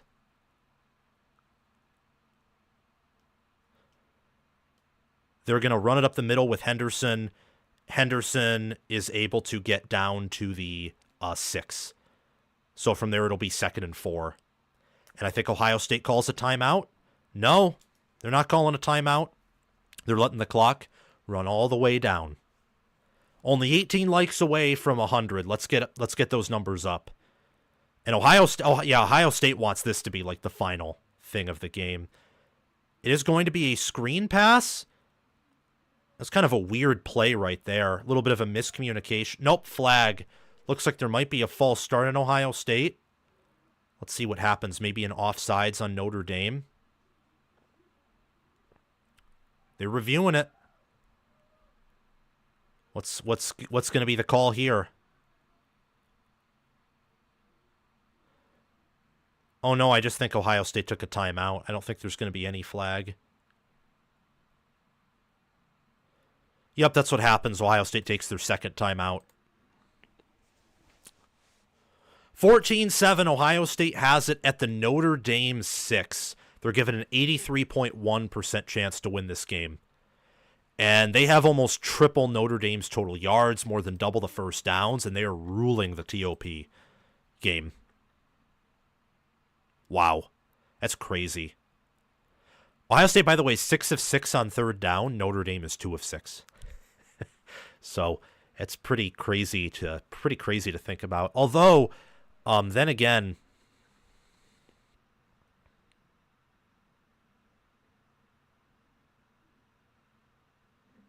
yep, timeout. That's what was called. They threw a flag, but I think Day had the timeout right before the delay of game. Good coaching by him.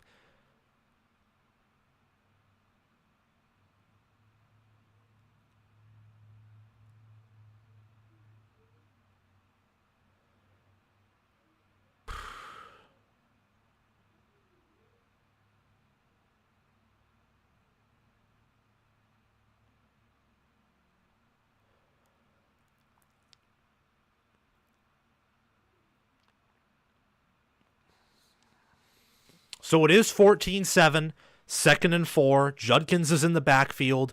It is going to be a pass, and Howard is going to try and scramble, and he throws over the middle and it's caught by Quinshon Judkins. He scrambled out, baited the defense, and that's a touchdown, Ohio State. They're up 20-7 entering the half. They've scored 21 points pending the extra point in the second quarter, and this game is definitely in their hands right now. 12 plays, 80 yards, 4 minutes, 26 seconds. They're exploiting Notre Dame's man coverage. Exploiting it. Wow. It's going to be 21-7 pending the extra point.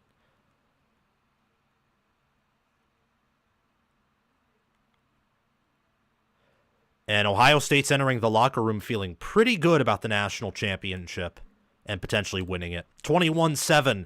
Ohio State. There's only 27 seconds left on the clock for Notre Dame, who hasn't done much of anything in the middle eight.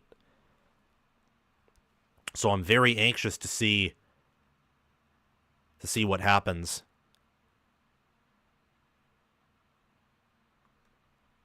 Wow. So Notre Dame outscores Ohio State 7-0 first quarter. Second quarter, Ohio State outscores Notre Dame 21-0. Crazy. Based off of this current pace, Ohio State might end the game with 63 points, which is pretty crazy. And Leonard, they showed Leonard on the sidelines, just dipped his head. Well, Ohio State's going to kick this ball off, likely enter halftime with a 21-7 lead, and they have just methodically killed Notre Dame's defense. Notre Dame's defense has not been able to do anything so far. Fielding to kick it off. Notre Dame's just going to let it bounce into the end zone for a touchback. If I were the Irish, I'd try and be aggressive here. Not put the ball in harm's way, but try to be aggressive. Like, you need something entering half, I'd say. Like, you just do. You need something entering halftime. You need it.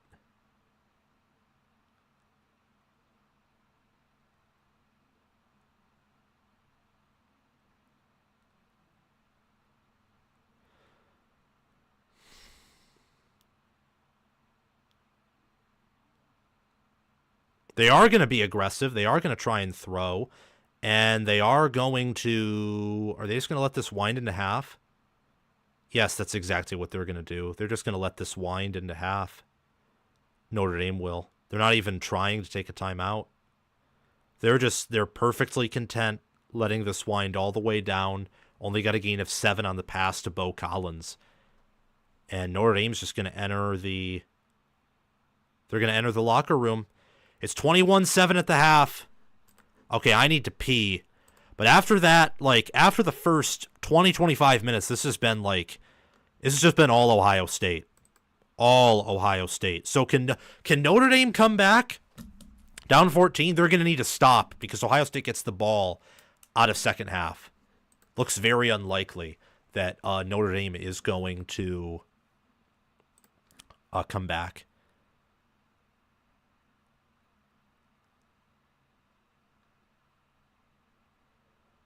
Let me see.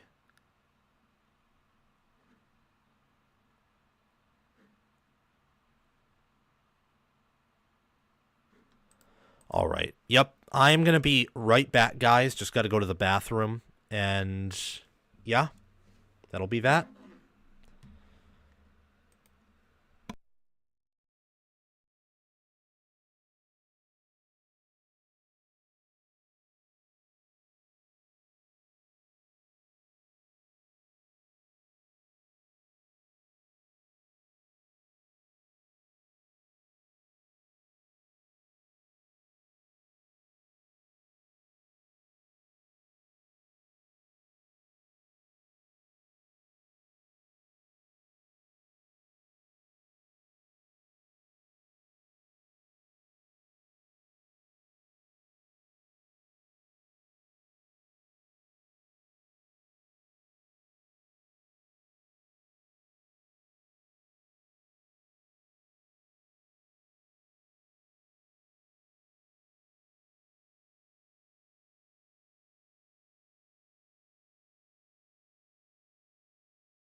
And we're back. I hope the stream wasn't down for too long. Doesn't look like it. Yeah.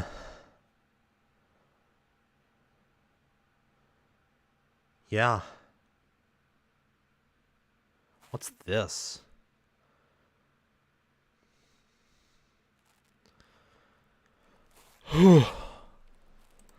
But yeah, if you're not an Ohio State fan, this game's pretty boring.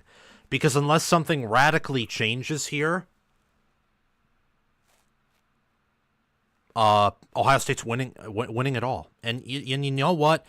I'm not an Ohio State fan here. In fact, I think I've made it clear, like, this is one of my least favorite Ohio State teams.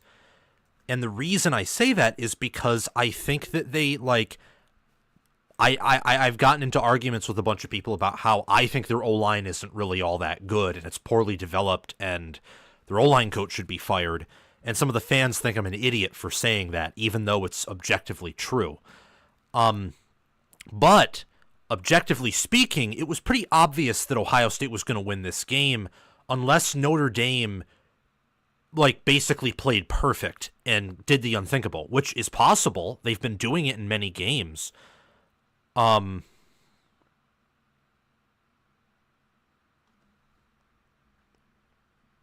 Yeah.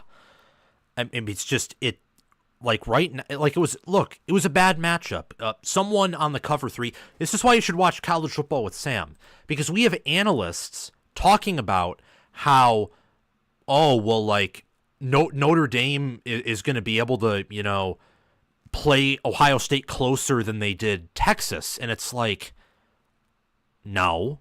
I picked the score to be closer than the Texas game, but that's because Ohio State had like two flukish plays that if one of them doesn't happen, Texas might have won. Like, when I picked Ohio State to win 28-17, it was always with the thought process of they were pretty much always going to have the lead, and unlike Texas, it was probably going to, you know, it was going to be pretty obvious by the start of the fourth quarter who the better team was. So I never understood. When I heard that on cover three today, I'm like, what are you smoking? What are you smoking? That's kind of the question here. And I wonder what's going to happen at a halftime, because Notre Dame has to make adjustments. A lot of people have been talking about how they've been playing some zone, and it's been noticeable. They're pretty bad at it. And then when they play man, Ohio State gets enough separation. So I think the solution is they got to get more pressure. And then offensively for Notre Dame, at this point, you got to do what you're good at and hope that a stop is possible. Wow. Just unreal. Absolutely unreal. It was noticeable. So the adjustments Ohio State made on defense, I couldn't catch that a whole lot. I just think they kept doing what they did. They kept at it. That's for the second quarter. Then for Notre Dame, I don't think they really made any adjustments. I'm curious to see what they do out of half. I brought some food up here. I think you guys can see that. No, you can't. It's out of the camera view. But I'm going to be eating until halftime comes back. Let me read some of your comments before I take a bite. 10 Titans, 96 Notre Dame is toast. Yeah, they're burnt toast.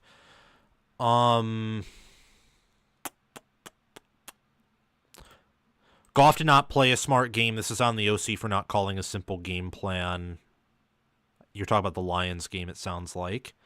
Yeah, the Lions got wrecked by the Commanders. At least the score isn't crazy like that 63-7 Georgia win a couple of years ago. This game would definitely be boring then. Yeah, that's true. Like, it was 38-7 at the half, I believe. And this is only 21-7. So, look, if Notre Dame does what they did against Penn State in the second half, where they won that second half, this can be an entertaining game. But what I will say is Ohio State's the better overall team compared to Penn State. Like, Penn State is better in certain areas. I think their O-line is better. Their pass rush D-line is better. In fact, period, I think Penn State's D-line was better this year than Ohio State in the whole. The problem is, about everywhere else except the lines of scrimmage, Ohio State's better than Penn State. And they're also much better coached. And their special teams unit's actually better too. So what all of that equals is Ohio State will probably have to shoot themselves in their foot one way or another, or Notre Dame will have to make an amazing play to get back in the game.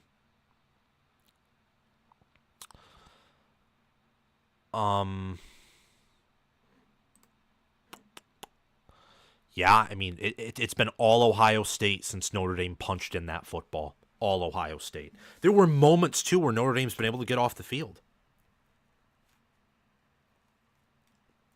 Moments.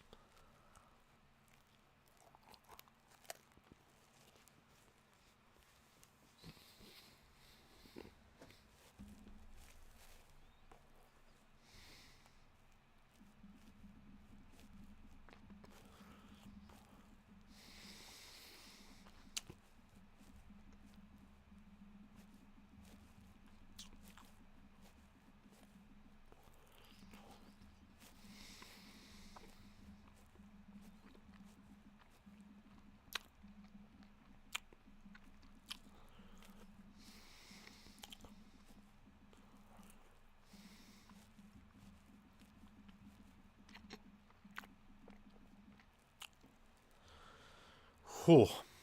Is halftime about to be over? I don't know.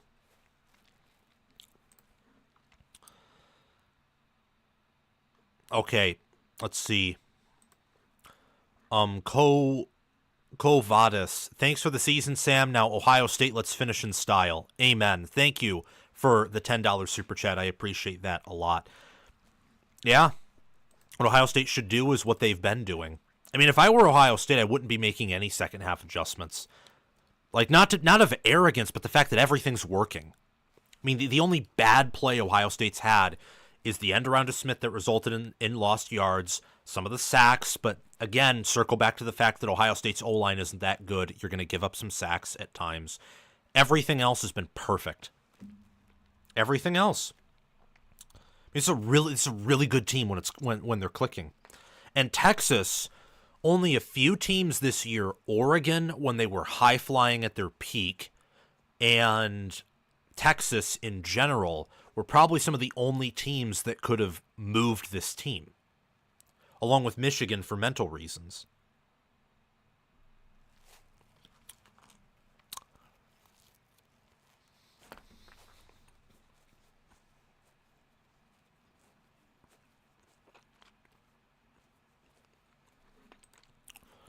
So, this is call it what it is. It's a splattering so far.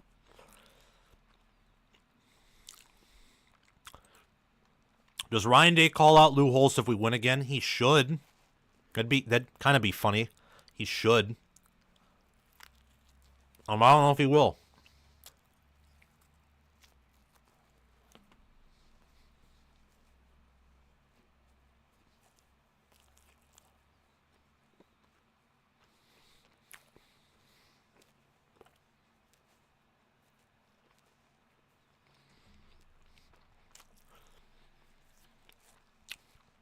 Okay. It looks like halftime is about to be over.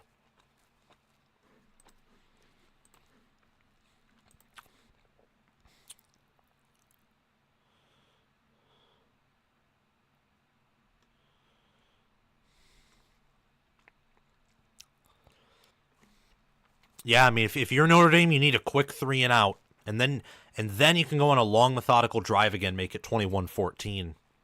But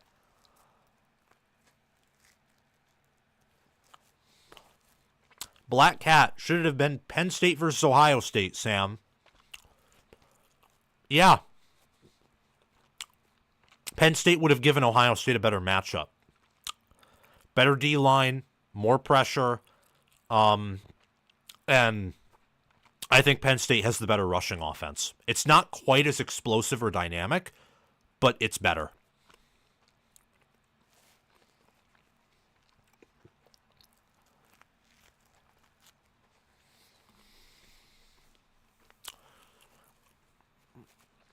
Kel's 14, I'm eating Marco's pepperoni pizza and breadsticks. You can take some if you want. Moving the food out of the way.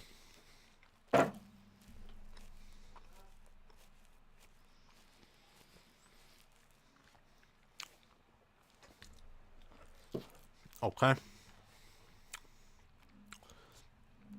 And Ohio State has the football. 21-7. And they have it at their own 25.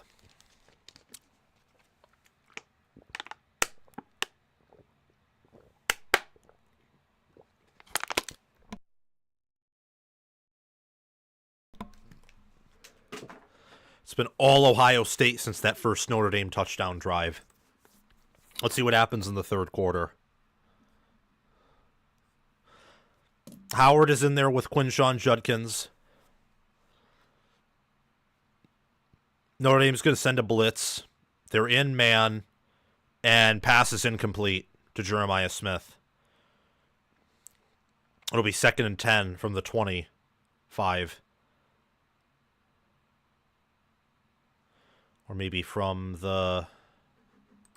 Yep, 2nd and 10 at the 25.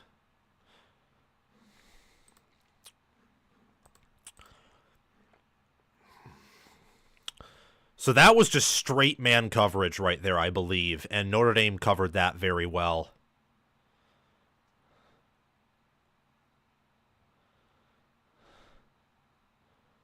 They're going to run it with Judkins. Judkins has a hole. Judkins is gone. He's off to the end zone. And he'll get a touchdown here. No, he's down to the 5. Big run by Quinshon Judkins up the middle. Nice cut, too. And he's at the 5. 1st and goal, Ohio State, and he crosses 1,000 yards. Let's watch that play again. It was a little bit of a misdirection there. And it was just perfect. Ohio State uses a lot of misdirection, and Notre Dame looked very unprepared for that. This is quickly going to be 28-7.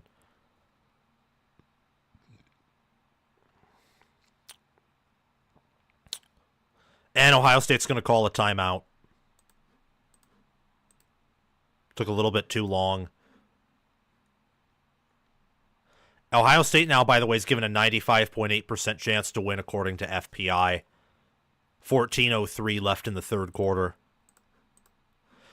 If the game gets out of hand, I'm just going to start making my edits for the stream immediately after the game.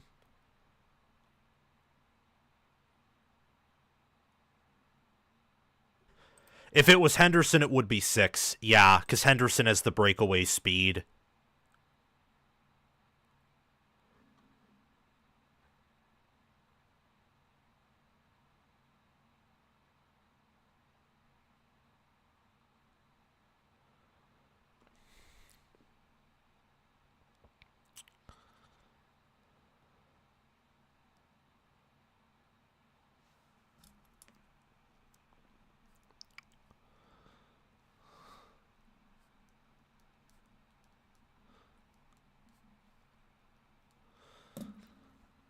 First and goal for the 5. It will probably be another run to Judkins. It is. Judkins gets down to about the 4. It'll be 2nd and goal from the 4. A field goal here makes it a 3-score game. If you were Notre Dame, what you really needed is you needed to force a punt after the incompletion.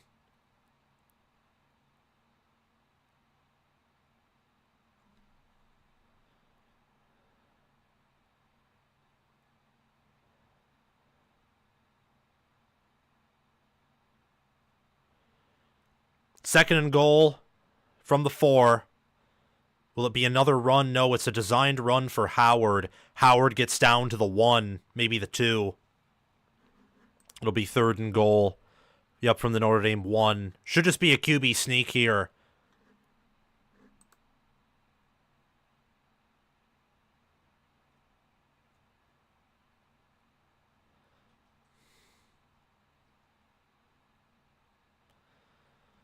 And they bring in a power formation with Judkins. I think we all know they're going to run it right up the middle.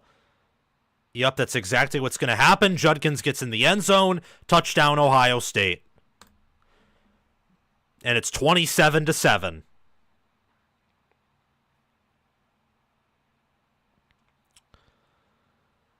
And this game now is out of reach, ladies and gentlemen. Jaden Fielding's going to be in for the point after.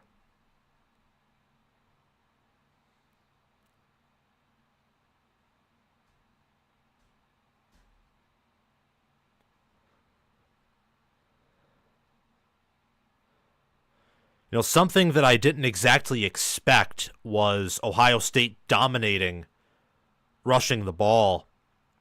But considering how Indiana was able to run up the middle at times, and they don't have Ohio State's athleticism at running back, I probably should have saw that coming.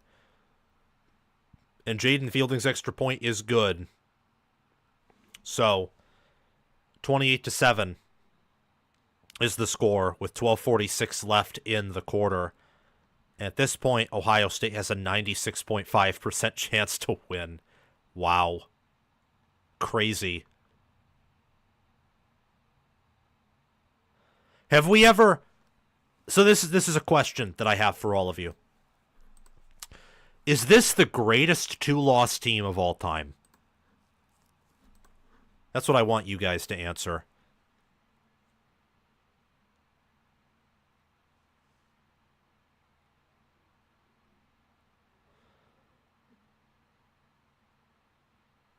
Let me see what people saying. Yup. It's the final score is probably going to be like 49-14 is what I'm kind of thinking.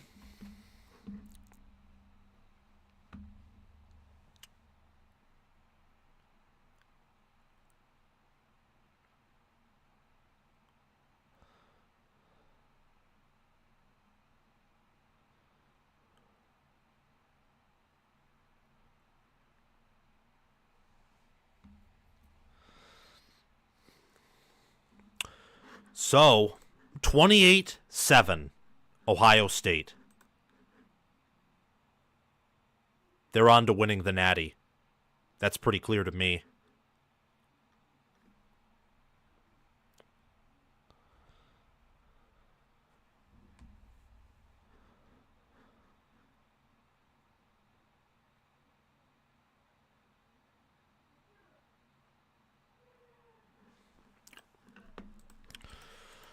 Whew, well, I told people this is going to be an entertaining game, at least for like a half or three quarters, but then, you know, at the end of the day, Ohio State would pull away in a more obvious fashion than they did against Texas, and it's not that at all. Ohio State's just boat racing these guys. It's been 28 unanswered points ever since that first drive.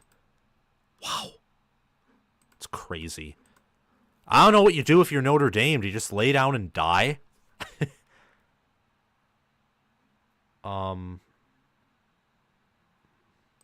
All the Fire Day people are instantly quiet right now. You know, people were defending the Fire Day stuff and acting like if not for that, Ohio State wouldn't be on this run. But that's insane.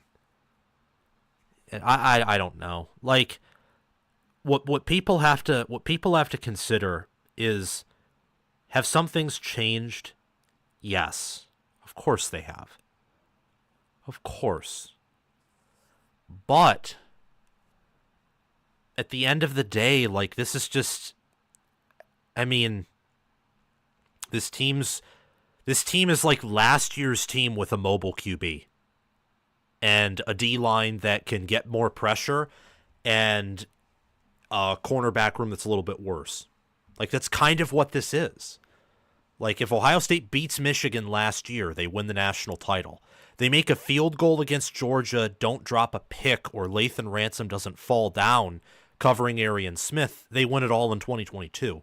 In 2021, if they beat Oregon and they're 11-1, and maybe they sneak in the college football playoffs ahead of Cincinnati or something, I don't know. They may have beaten Georgia, or I don't know, because they had that matchup, but also their defense was bad. In 2020, they matched up against a greatest of all time caliber Alabama team, and against Clemson in 19, they, you know, kind of fell apart a little bit. So every year under Ryan Day, the team has had like reasonable chances to win it all. Like, they've been a natty caliber team every year since maybe 2021. So you he was never going to be in the conversation to be fired. Leonard has time, quickly closes, and then has to throw it away. Incomplete to number 1 for Notre Dame, Jaden Greathouse. So Notre Dame's probably going to be passing the ball a lot now because he can't run, and I know they want to win. What's hilarious about this is last year, Notre Dame Ohio State was closer. But I will tell you, Sam Hartman was a better passer than Leonard. And I think Notre Dame's defense last year at the time of the matchup was in a better position. Run there of like about 2 or 3 by Jeremiah Love, Cody Simon on the tackle. Jeremiah Love, by the way, in this game, he's only had 5 carries for 5 yards. 3rd and 8 for Notre Dame. And it looks like they're going to punt this ball back. And it's only going to get uglier from here. Oh, got another super chat. SFS inverted. I'll read it after this play right here, assuming it's a 3 and out. It is a snap back. Leonard has time, throws it to his guy. It's caught for a gain of 7. It's going to be 4th down and 1, I believe. Maybe 4th down and 2. Yep, 4th down and 2. And it looks like they're staying on the field and they're going to go. Nope, they're going to punt. Yeah, they're going to punt. And Riley Leonard's furious. He doesn't want to punt. SFS inverted, thank you for the $10 super chat. O-F-O-F-ing H. O-O-H-I-O. 4th and 2, Notre Dame's going to punt this ball away. Nope, they run a fake. And the fake is incomplete. Incomplete. And Ryan Day's fired up, and Ohio State gets the ball with a very short field. I don't know why you just don't go for it right there. Like, why didn't they just go for it? Straight up. That's weird to me. But yeah, this game's going to get out of hand. Very, very, very quickly. Very quickly. Wow. Whew. Wow. Yup, you know what? I will tell you, this Penn State was better than this Notre Dame team. The problem is Penn State had a bad night, and it was a bad night to be bad. But, yeah, exactly. It shouldn't have been a fake. It was a poor play by the coaches. It's 1st and 10 for Ohio State at the 33. They're going to make this 35-7, guys. It's going to be a misdirection for Henderson. Henderson gets about a gain of 5. So it'll be 2nd and 5.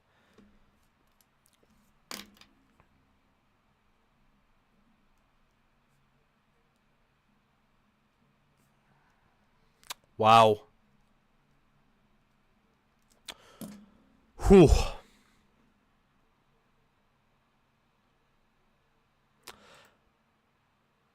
$10:50 left in the quarter. Ohio State's taken total control. Total.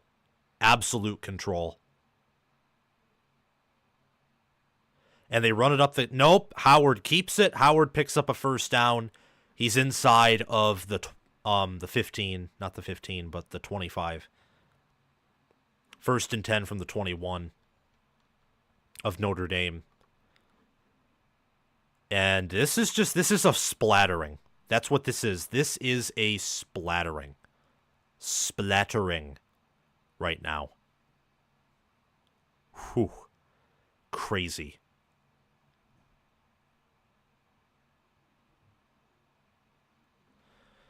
Ten minutes left in the quarter. Henderson is behind Howard. It's 1st and 10. Very tight formation with 4 seconds left on the play clock. It is going to be a handoff for Henderson. Henderson bounces outside, picks up a gain of 4, maybe 5, maybe 3. Somewhere in there. It's going to be 2nd and 7 from the 19 of Notre Dame.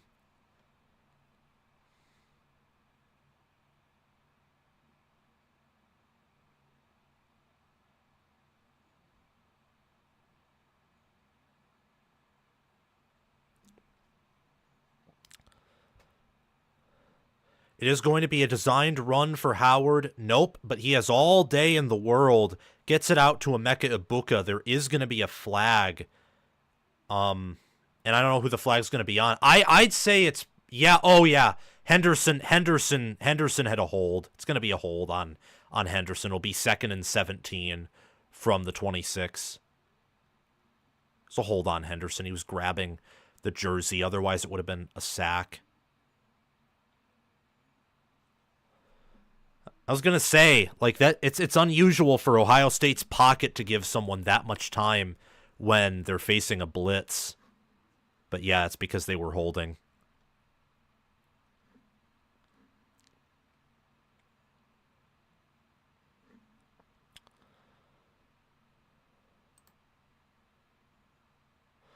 Second and 17 from the 29 of Notre Dame. Henderson is still back there. It looks like they are going to hand it off to Henderson. Henderson just gets barely across the 29. It'll be 3rd and 15. Field goal here's big though. You know, you took off time on the drive and you get more points. 3rd and 16 is what they're going to rule it. Henderson just ran for about a yard. So all the teams that held up better against Ohio State than Notre Dame, Texas, Michigan, Penn State, Nebraska, Oregon, even though they got splattered in the Rose Bowl, did beat them in regular season.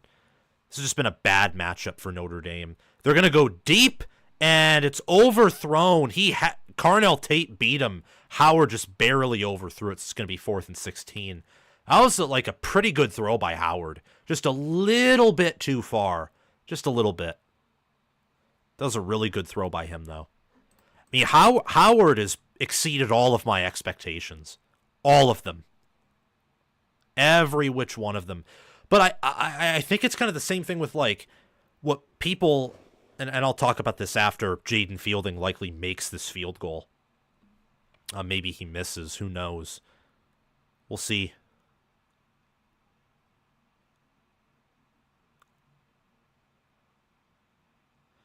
And yeah, it's good. So Ohio State, 31. Notre Dame, 7. Field goal's good by Jaden Fielding. Does he have eligibility? Yeah, Fielding's back next year. If he didn't have eligibility, I bet you they would get a kicker in the portal. Because they haven't. And people say they need to move on from Fielding. I think there may be some truth to that. But Fielding's pretty accurate. The Michigan game was kind of a flukish game. I think that... What was I even saying? How do I put it?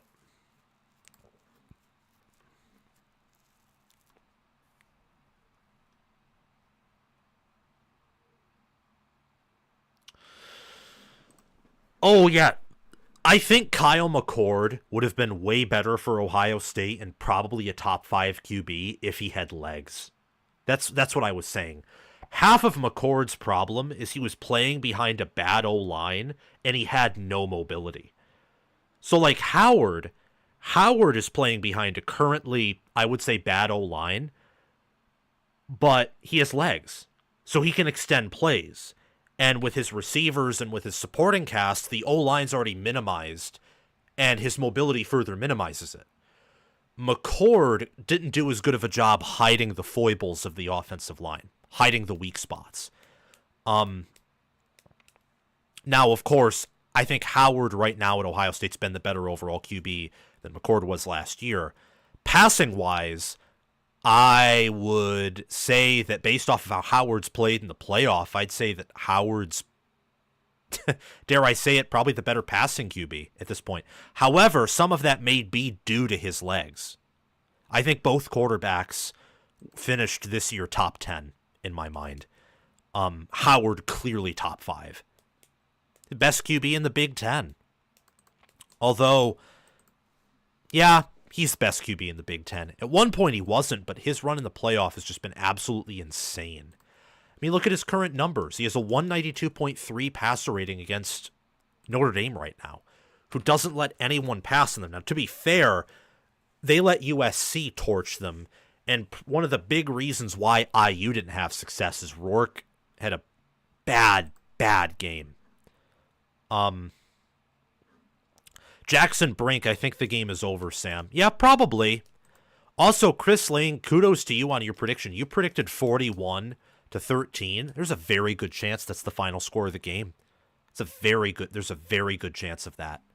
Very, very good chance.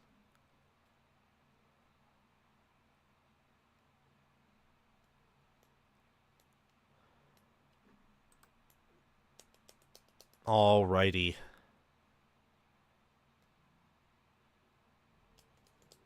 Yep, 31-7. If you're Notre Dame and you get a touchdown, you're now obliged to go for 2. You have to. You have to. So Notre Dame is going to get possession here.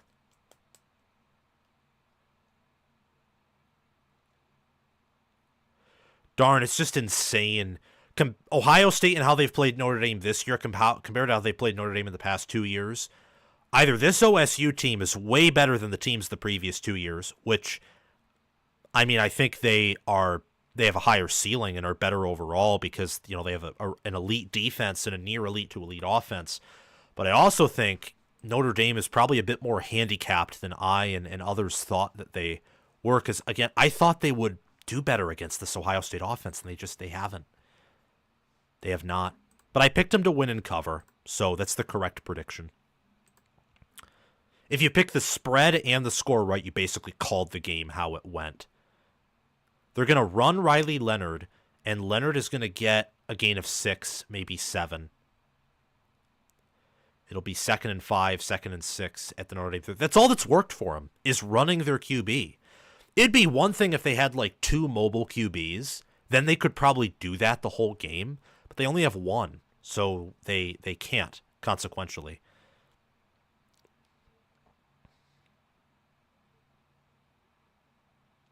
Second and 5. It is a screen pass. Notre Dame picks up the first down. It's their first down, by the way, since the first quarter. It's this dominant Jim Knowles defense here has just been really good. On top of that, just from a talent perspective, this is a mismatch. Because Leonard is the worst QB passing-wise that Ohio State's played since Nico Iamaleava. If you count him out, it's been their worst QB they've played since Davis Warren. It's going to be another throw from Leonard. He's well protected, gets it out to his man, and they have another first down. They're at the Notre Dame 46-47. Well, they rule it 2nd down and 1. Nope, 1st and 10. 6:25 left.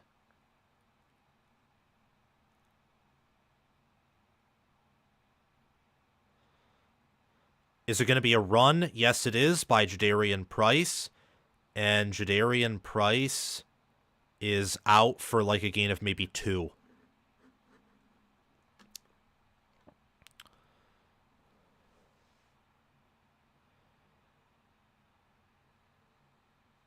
$5:55 left in the quarter. Again, game's probably over. You never know, but I mean, the minute they made that field goal, I'm like, yeah, game's probably over, because they have to get 3 2-point conversions and all this other stuff for it to not be a 4-score game.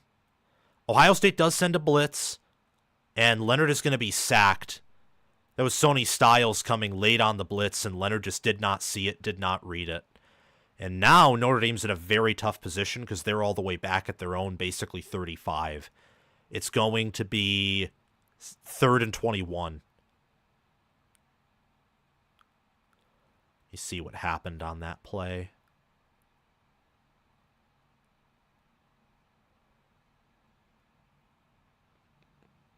They rule it 3rd and 19. Yeah, they just had a late blitz and no one was really open. Just didn't have. It was too long of a developing play. They fake the blitz. They do stunt, and Leonard is going to heave it up in the air, and it is incomplete. Tried to get it to his man, Mitchell Evans, but there is a flag. So it looks like there is going to be PI, potentially. Or what's the call going to be?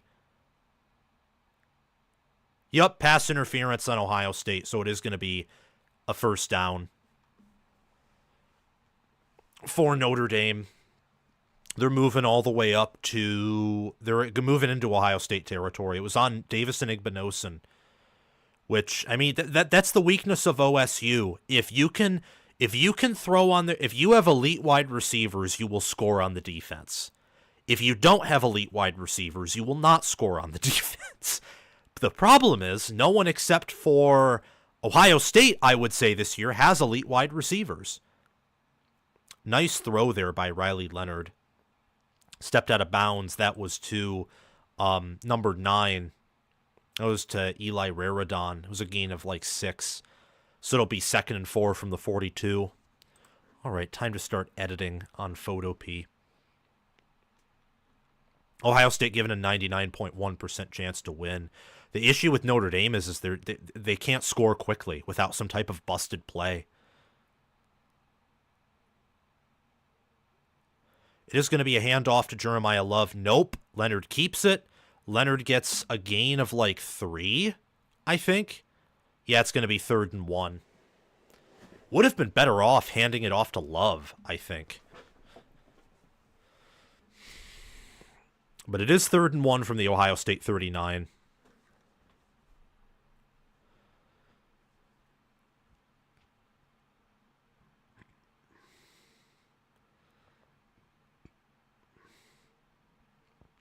It is going to be another run for Leonard. Leonard gets through the hole, gets out to the 34, tackled by Lathan Ransom, who's been kicking people out of games due to injury, but he didn't hit Leonard there. He tackled him. Nice, fundamentally sound play.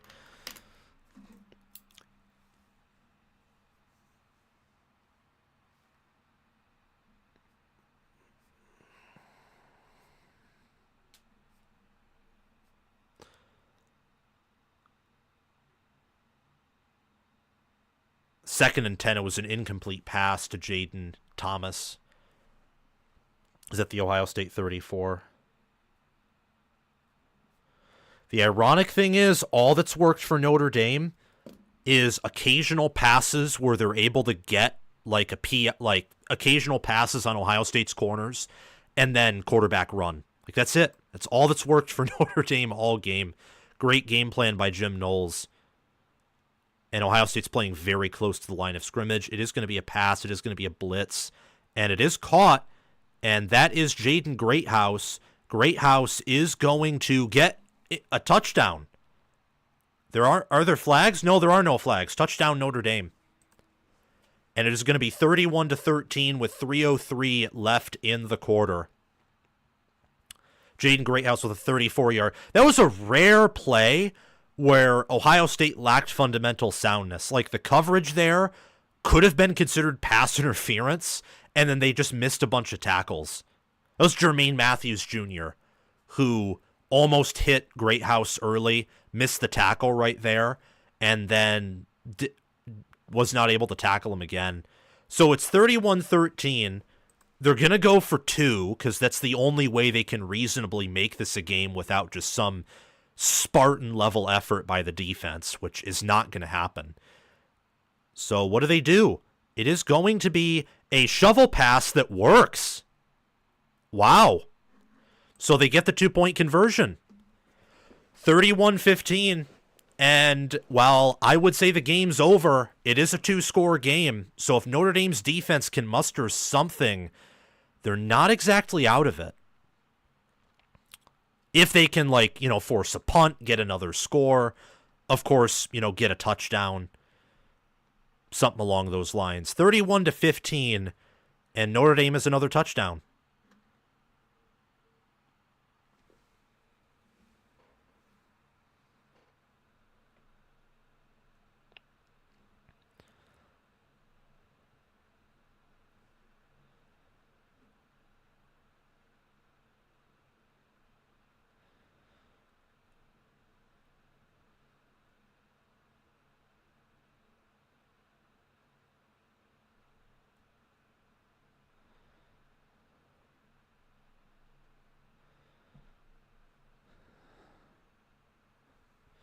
Wow. 31-15, Ohio State. And the third quarter is almost over. Let's see what y'all are saying. They got the 2-point conversion. Indeed, they did. What did I just see? Saw something weird.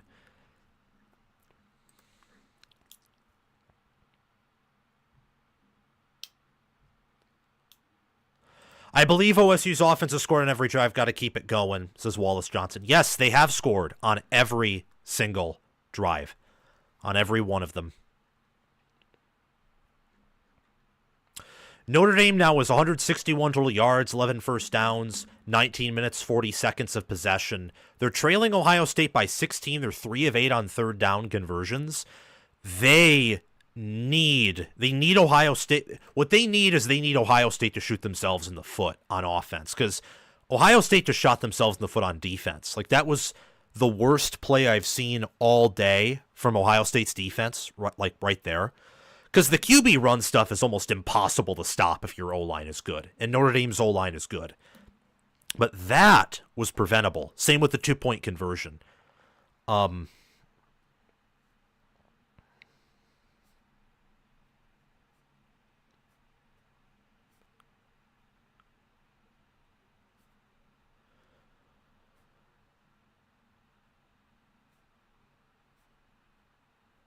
Yeah, wow. Welp, you know what?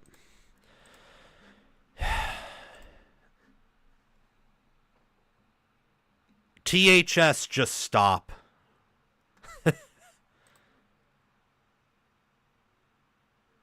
Proof OSU defense worse than last year's Michigan, giving up more points to worse offensive team. I mean, see, I'm a Michigan fan, THS last. I actually agree with that statement of yours that last year's Michigan defense is better. But my question is, why does it matter? Like, I'm a Michigan fan, and I'm mad that Ohio State's in the Natty and Michigan never even made the playoff. Like, Michigan wasn't good this year. Why does it matter whose national title team one year was better than the other? It doesn't matter. That's just my question there. Like, it's just they're never going to play each other. So why does it matter?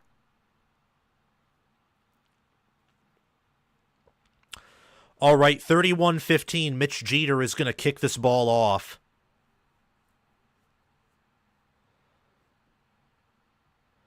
And Ohio State's going to fair catch it, and their offense is going to take the field 1st and 10 at the 25.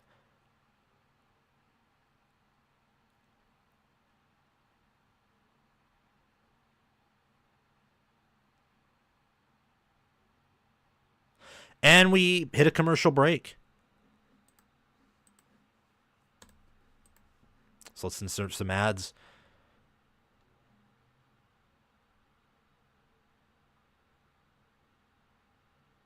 We tried to tell you, Sam, Michigan wasn't good. You just didn't listen.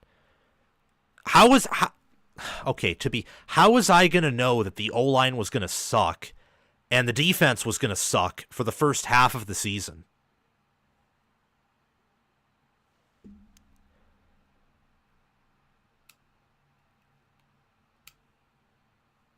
Also, ironically enough, my Florida State prediction was worse than my Michigan one. At least I predicted Michigan to drop a regular season game. In fact, I predicted them to lose to Ohio State, but then make a deep playoff run, but not come close to winning at all. I picked them to reach the Final Four and then foolishly the national championship game, but I picked them to lose by double digits in both because I just didn't think they had the horses to win it all. But for Florida State, I thought they'd go 13-0. They went 2-10. So, oh my gosh. Wow. But I love football, and let me tell you, unlike 2024's preseason, I'm not as burned out. I'm not as burned out as I was then. So, I'm very excited to talk about 2025. I do think Ohio State's going to be better than some think in 2025. The team's talented. They're very well coached. Unless they lose day to an NFL job, Ohio State will be preseason top 3 for me. Top 3. The only teams who I think are going to be in their wheelhouse are Texas and Penn State. Penn State and Texas, I might have power rated over them, but Ohio State has better coaching than either of them do, if that makes sense. Very much like 2016 Ohio State versus 2016 Michigan. 16 Michigan was the better team, talent-wise, but Urban Meyer at Ohio State that year was a better coach than Jim Harbaugh was at Michigan that year. And they had, I think, a better staff overall. They had the better QB, too. I didn't like that TD drives as bad a bucket. Yeah, it was a rare miss. It was a miss of fundamental soundness by the Jim Knowles defense, by the Silver Bullets. So, yeah. But I don't think it matters ultimately. I think the only reason in which that matters is the fact that Ohio State's weakness is corner, and I don't think it may not be a coincidence that Jermaine Matthews Jr. didn't make a good play there. Like, the corner room overall may be a little bit shaky, but that doesn't matter, I think, for this game. Like, unless Will Howard throws a pick here or it's 3 and out, Notre Dame quickly scores again, that play is going to be viewed as irrelevant. It is an RPO to Emeka Ibuka, and he picks up, I think, a gain of 7. Yeah, gain of 7. It's going to be second and short for Ohio State.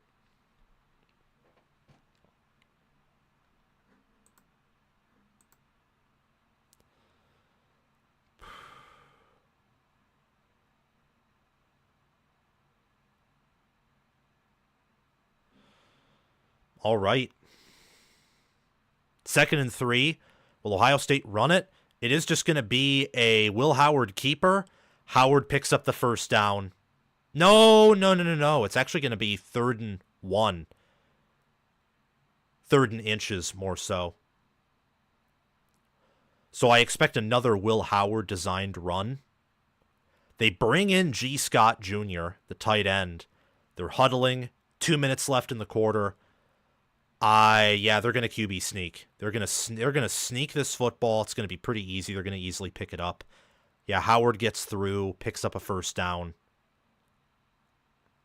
And from there, Ohio State's drive, even if they then punt from here, it's going to be fourth quarter time. I'd expect them to just run the ball, try and chew as much clock as they can, and they pick up the first down of the 3rd and short. Good play there by Will Howard. Smart play call too there by Chip Kelly. They didn't get too cute with it, and they shouldn't. They don't need to.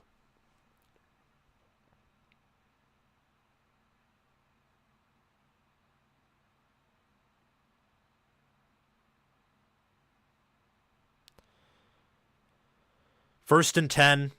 They're winding down the clock. They are just going to run with Henderson. Henderson picks up a gain of 3. So it'll be 2nd and 7 from the 39 of Ohio State.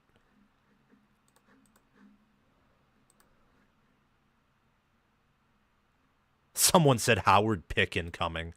Highly doubt that's the case. He's basically been perfect all night long. He's cooling down just a little bit because I think Ohio State's turtling up. Because they just, they sense the game's basically over. They only need 1 score here and the game's over. That's all they need. Okay, it is going to be a RPO for Howard. Howard's just going to have to throw this football away. And there's a roughing the passer called. Someone decided to let out their anger, and it's going to result in the flag. It's on number 9, I believe. That's R.J. Oben. Yes, that's exactly what happened. He shoved down Will Howard, and a roughing the passer was called. You just can't have that. You cannot if you are Notre Dame.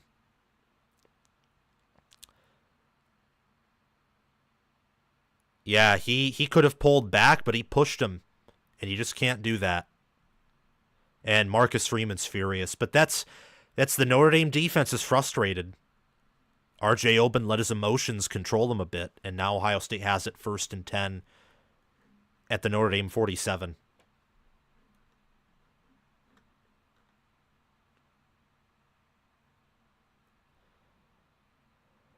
.31 seconds left in the 3rd quarter. They are just going to hand it off to Henderson here. Henderson gets to the 45, maybe 44 of Notre Dame. It's going to be 2nd and long.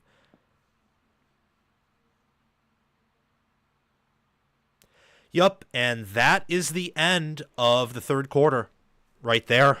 Ohio State is 15 minutes away from a national championship. They have a 16-point lead.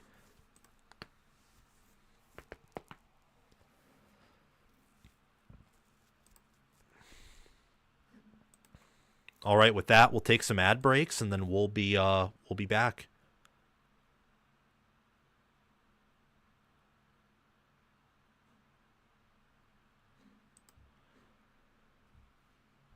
If you have YouTube Premium, these ads that I'm inserting don't affect you. Oh, well, here's the good part. This game's going to be over at like 11:15. That way I can go live, and then I can go to bed shortly afterward.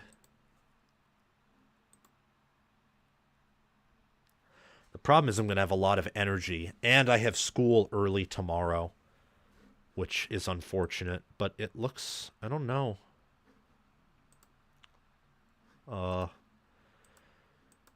Yeah, I have classes tomorrow on campus. I'm going to have to walk for 20 minutes in like -10 wind chill, probably. It'll be done though. It will be done.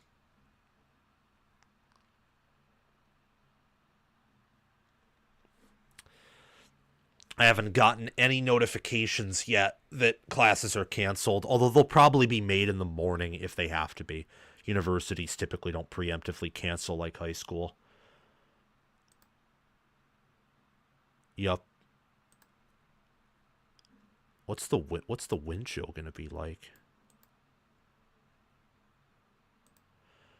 I don't know.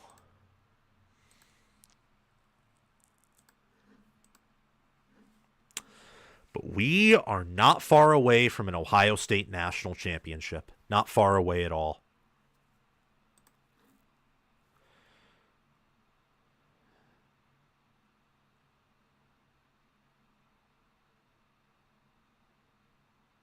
Move to the West Coast, LOL, then these games won't be keeping you up late. You know, ironically enough, that would almost fit my schedule better. King Kavosha, stay warm tomorrow. Thank you very much. I appreciate that. I'm bored, Sam, says Michael Valadez. Well, hopefully this fourth quarter's entertaining. Like, University of Nebraska-Lincoln canceled hours ago, says Alan Deaton. Good to know. We'll see what happens. I imagine Lincoln, Nebraska is going to be colder. Lincoln, Nebraska. Interesting.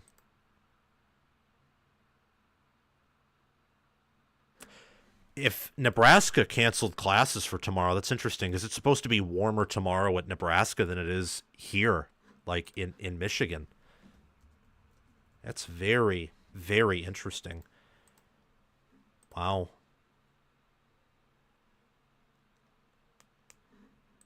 Yeah.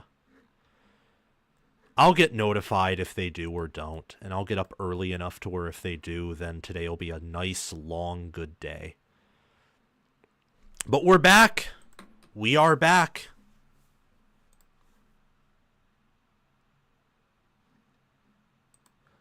Yeah, I mean, if I ever moved out west, I would, have almost no late nights, and that would help me with, like, show prep. But that means I'd also have to do my shows, like, earlier to catch, like, stuff. So it is interesting. Okay, 2nd and 8 for Ohio State. We have the entire fourth quarter left. 15 minutes. Gotta change the quarters there. 15 minutes until the national championship is determined. 2nd and 8.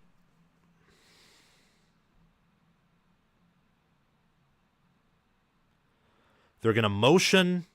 Wouldn't be shocked if Will Howard maybe ran it to just keep it on the ground, or if there's a jet sweep for Henderson. Nope, it is a trick play with Ibuka, and Ibuka makes cuts, and the ball came out. The ball came out. Does Notre Dame have it, or was he on the ground? Yeah, Notre Dame football, I think. Or was he down? Yeah, Notre Dame football. Ohio State turns it over. There was a jet sweep, and Ibuka just tried to keep getting yards. Let's see if he's down, though. I almost have an inherent feeling he was down. Let's check that. Yup. Oh, yeah, I think that ball was out right before he went down. They're going to review it, obviously, but I think... Yeah, that ball was out. That is a fumble by Ohio State. Yeah, that's a fumble. If it's overturned, the game off, well, it's not. If this fumble's upheld, Notre Dame can like make it a game if they go down and score. Even if they miss the 2-point conversion, a 10-point game with like 10 minutes left is a game. But yeah, that's gonna stand, I think. That's what it looks like. It looks like it's gonna stand. Notre Dame will have it at their own 21. They have to go 89 yards to score.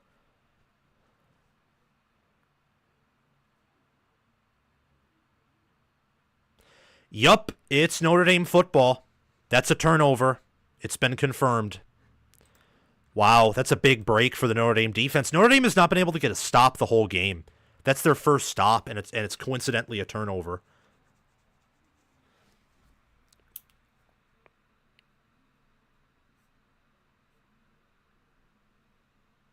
So Leonard is out there. 1st and 10 at their own 21. It is going to be a little bit of a trick play, but Caleb Downs snuffs it out pretty quickly. It's just a gain of 1. He shouldn't have cut. He tried to get greedy. Number 6 for Notre Dame did. That was Jordan Faison. If he cut up the middle, it would have been a gain of 5, but he tried to get too greedy.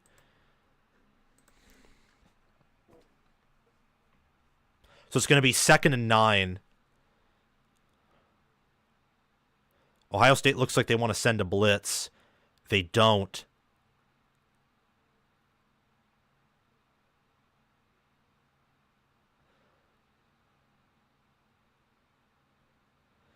And Leonard has to throw it away. Sawyer with pressure. It's going to be 3rd and 9. 14:07 left. That's the thing with Notre Dame. They don't convert these 3rd and 9s. They ironically might be better off running it up the middle with Leonard and seeing what they can get, because they're probably not going to convert that.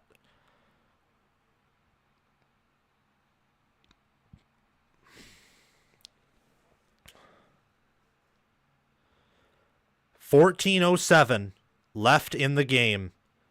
What will Notre Dame do? They throw it. It's caught. Oh my gosh, it's caught.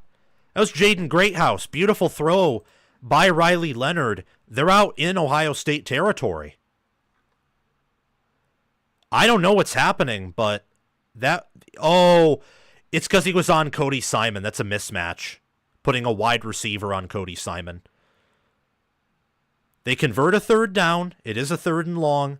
Leonard is going to have to maneuver out of the pocket, throw it, and it is incomplete. And there is a flag. I wonder what the flag is. Who's the flag going to be on?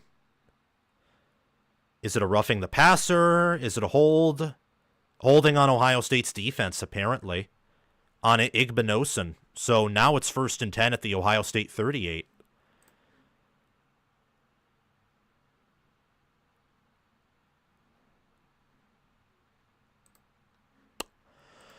Okay, then. Well, I will say that I wrote down a few minutes ago before that long play that Ohio State's clearly turtled up. That's based off how their offense is playing.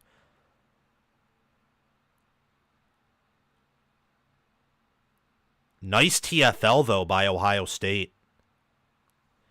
That's going to be 2nd and... That's going to be 2nd and 14. Oh, we just got a super chat. I think. OH, says Chris Lane. Thank you for the $2 super chat yet again. I appreciate it.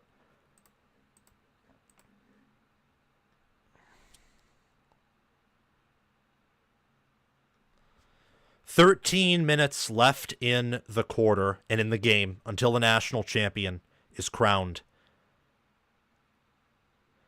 It is Leonard. Leonard is going to run up the middle. Leonard is going to get, I think, a gain of like 2. Yeah, a gain of 2. He had kind of a lane a bit early, but it is going to be 3rd and 12. At this point, if you're Notre Dame, you gotta get close to the 30. Maybe you consider kicking a field goal because you still have over 10 minutes left in the game, and that way you make it a 13-point game. But your defense has been able to get a stop. I think you gotta really gotta go for it.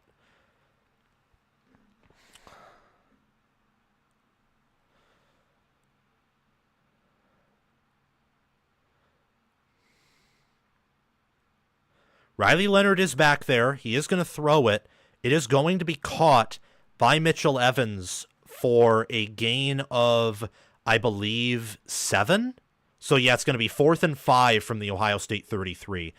This right here is the game because the offense is obviously staying on the field. This is the game right here. Just over 11 minutes left. It's 4th and 5, so there's not going to be a run. There's going to have to be a pass. Notre Dame trying to use some motion here. Leonard back to throw. It's caught by Greathouse, and Notre Dame picks up the first down. So Notre Dame now 3 of 3 on 4th down conversions. Well, no, 3 of 4. And they have it 1st and 10 at the Ohio State 22.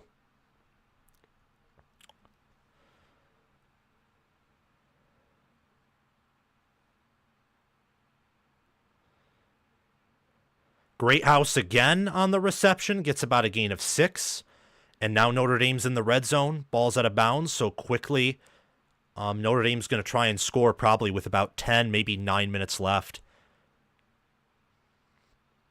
But the game, I mean, it'll as I said earlier, it'll take a Spartan, Herculean effort by the Notre Dame defense for them to even be in this, because they haven't stopped Ohio State outside of that one turnover. 2nd and 4 from the 16. Aeneas Williams is in the game at running back.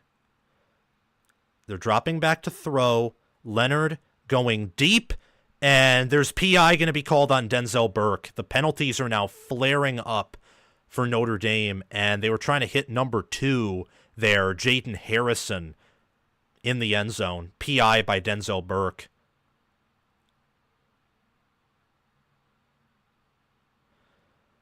Holding. They're going to call it holding on Caleb Downs. I don't know why they're centering on Caleb Downs, but it's going to be 1st and goal, I think, for Ohio State or for Notre Dame as a consequence. Yup. It's going to be 1st and goal from the 8. They have 4 plays to go 8 yards. You kind of know what I'm thinking. I'm thinking QB power, QB power, QB power, because Ohio State's not been able to stop it. Oh, they did get Downs for a hold, even though that also was PI on Burke. It is going to be a run for Leonard, but Leonard's tackled for a 1-yard loss. That was by Kenyatta Jackson Jr., number 97. So that changes things. 2nd and goal from the 9. It's highly unlikely Ohio State is going to allow a score, I'd say, after that TFL.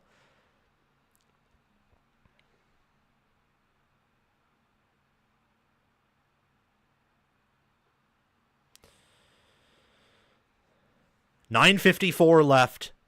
Notre Dame has to have it here if they want to score.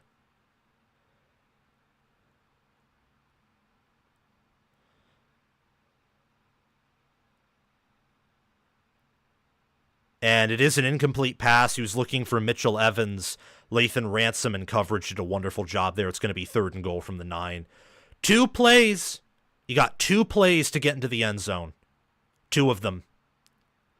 If you're Notre Dame.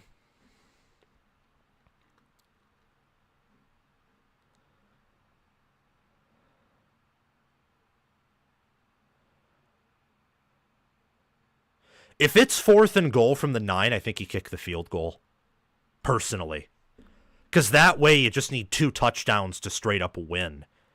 As long as your defense holds. And that pass is incomplete. That was number 7, Jordan Hancock. It's going to be 4th and goal from the 9. I think if you're Notre Dame, you send out the field goal unit. That's what I think you do. That's exactly what they're going to do. They're going to send out the field goal unit. They're going to trust their defense, which has found a way the previous 2 drives to hold Ohio State to 3 points. I think analytically that's the smart move, because if you're Notre Dame, you're not going to convert a 4th and goal from the 9. It's not happening. So you kick the field goal, and you see what your defense can do. You also see, like, if Ohio State can block it or not. And it's doinked! It doinks off the upright. And Notre Dame misses the field goal. Wow. Welp, that right there, I think, is the game. That was bad. All that effort to get all the way down the field. Wow. That's bad. It was the right, don't get me wrong, it was the right play call. But wow. That's crazy.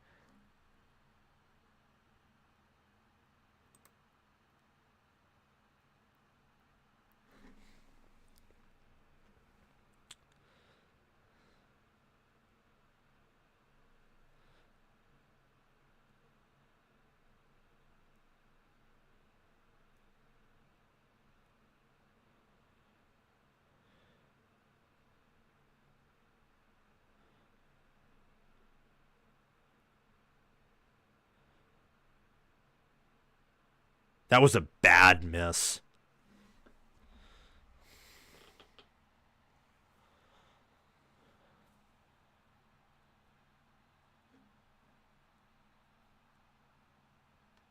Wow. That was a bad miss. But that's the game right there. All Ohio State has to do now is just run the ball, truth clock.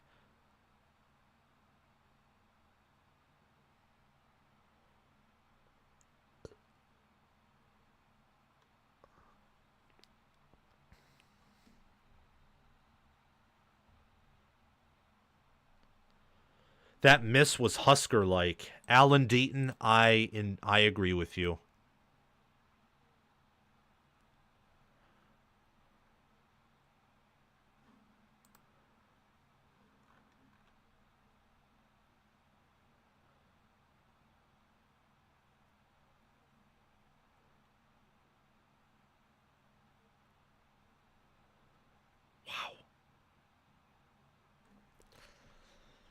What's the final score going to be, guys? Is it going to be 38-15, or do we think it's going to be 31-15? Because I don't think Notre Dame's scoring again. Or if they do, like, kind of, who cares?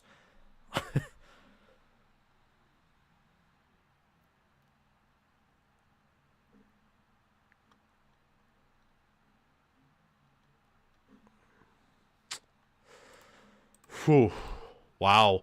All that was like a tease. That's what that was. It was like a darn tease. Oh, Alick. Exciting that Notre Dame is getting what they need. Yeah, they were until they doinked the field goal, and also until Riley Leonard decided to overthrow his guy. He should have thrown it right at Ransom's chest, because maybe if he throws it at Ransom's chest and Ransom doesn't turn around like he did, that's PI. Thank you for the $5 super chat, though, Alick. I appreciate it a lot. Just run. Yeah, I'm with you, Chris. Just run. No reason for style points.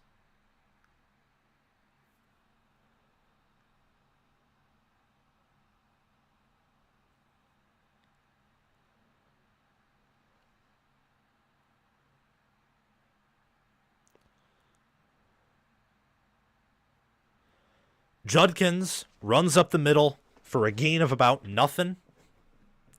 It's going to be second and long. And at this point, if you're Ohio State, you're just chewing the clock. It's about all you're doing. So it's second and 9. 9:08 left in the game. And Ohio State's just going to work that clock, snap it with under 5. I would expect a potential pass here, because I know that they don't want to punt it right back to Notre Dame. It's going to be a QB run for Howard. Howard is going to, I think, pick up the first down. Does he? Yes, he does. Good play call there. They get out past the 30.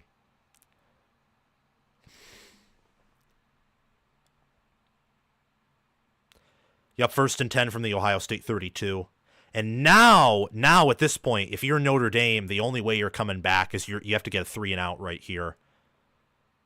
That's it. Maybe you can allow one more first down, but at that point, you're really pushing it with how your offense functions.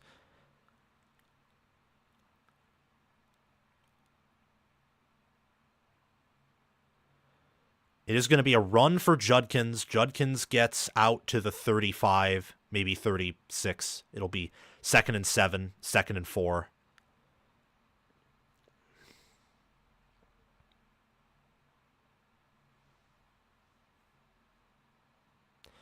They're going to substitute Ibuka out for Innis. And again, they're just going to work that clock all the way down.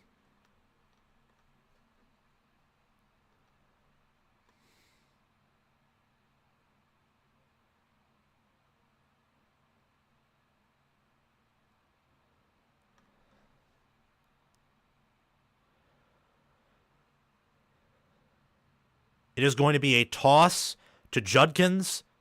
Judkins gets all the way out to the 39. So it'll be 3rd and 3. And I expect Ohio State to probably run it up the middle and probably convert it. And at that point, then the game is basically over.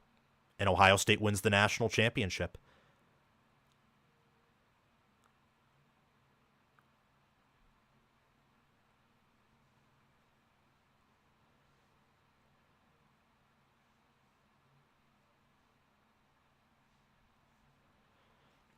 Henderson's in the game. I'd expect a Will Howard run here, is kind of what I'm thinking. Nope, it is an incomplete pass to Jeremiah Smith, thrown a little bit too wide, and Ohio State's going to have to punt with 6:34 left. If you're Notre Dame, you bring out the punt block unit. That's what you do. You bring out the punt block unit.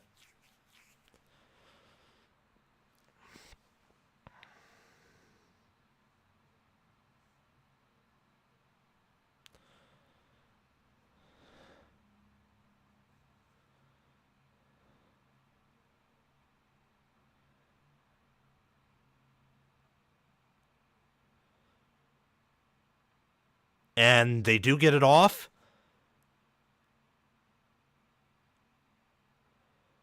And Notre Dame returns it for maybe a gain of like 10 out to the 20, where it'll be 1st and 10. 1st and 10 from the 20. If you're Notre Dame, this has to end. This has to go into the end zone. It has to.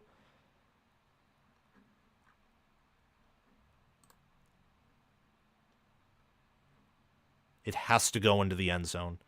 I expect a commercial break here.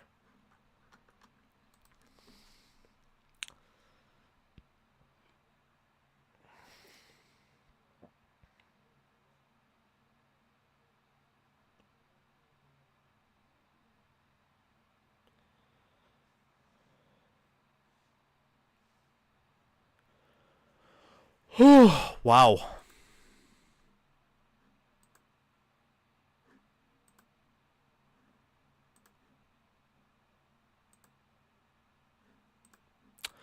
Well, this game was briefly entertaining, but Notre Dame missed that field goal.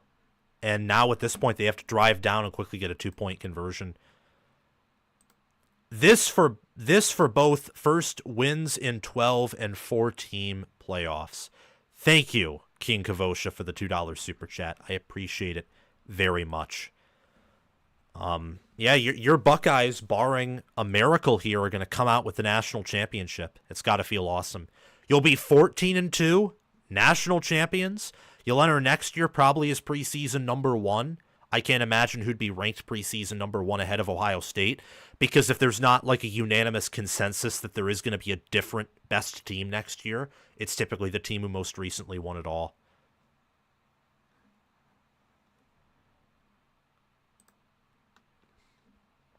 All right.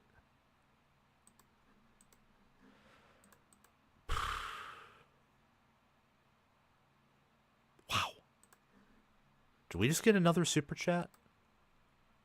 No, we did not. Oh, we got it. We got it from Chris Lane. I'm sorry for not seeing that earlier, Chris. But Chris Lane, he sent a $2 super chat. And my chat is just lagging. He said, we did it. You did it. 2 Big Ten champions in a row. Go Blue and go Buckeyes. That's how this works. That is how this works. Go Blue and go Buckeyes. That makes me smile saying that.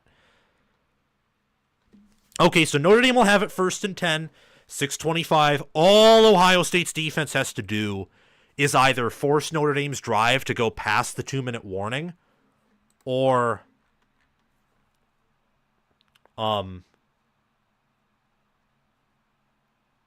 yeah. Or, I mean, really all they have to do is just not let Notre Dame score like an instant 80-yard touchdown here. That's all they have to do.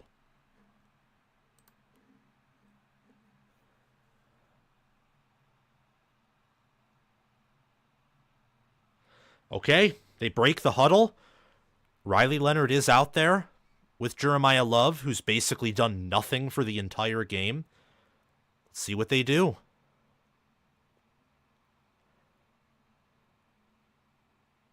There is a blitz. Leonard is going to throw it.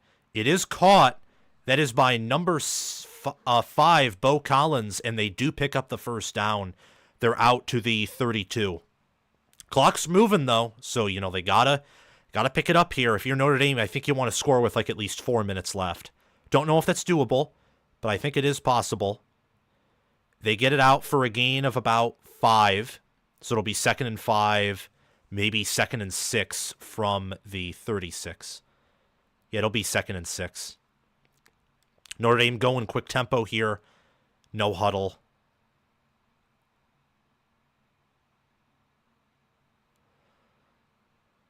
They change the play.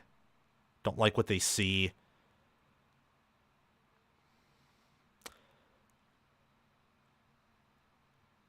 And Mitchell Evans has it. Mitchell Evans is running. Mitchell Evans gets all the way down deep in Ohio State territory. I believe he's at the 30. Yeah, the Ohio State 31 is where Mitchell Evans is right now. Notre Dame getting some yards that some would consider garbage time. I don't know if I'd quite consider this garbage time due to it being a 2-score game. But regardless, they're driving down the field, I think, you know, quickly. The way they need to. 1st and 10. Leonard is protected, but then Leonard takes a sack right there. He just can't do that. It's going to be 2nd and 14. They're going to go quickly, though. 2nd and 14 from the 34. And Tuimoloau just rolls down and is gonna say he's injured.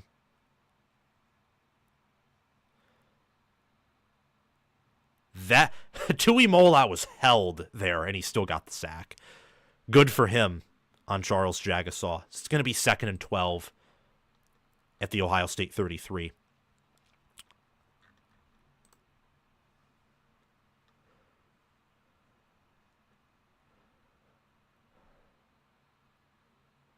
And are they taking a full-on media timeout?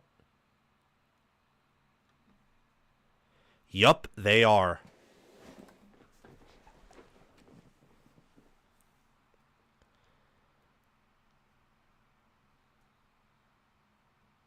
They're taking a full-on media timeout. So, whew.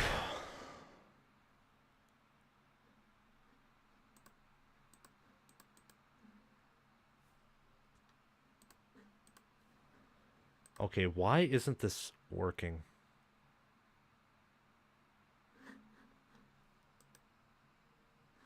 My whole chat is just collapsing.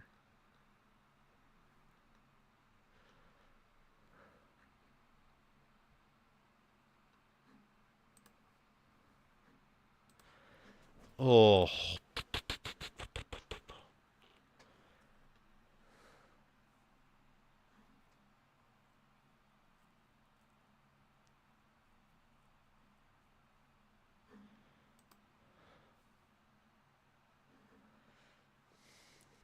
Yeah, my chat crashed, guys, so I'm just reloading that.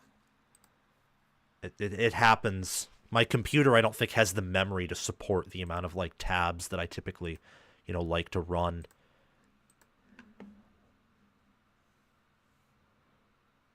JTT held and still got the sack. Yeah, I mean, I saw that. I'm like, oh, his jersey's being grabbed a bit. Doesn't matter, still gets the sack because he's good. He's a future NFL guy. That's why.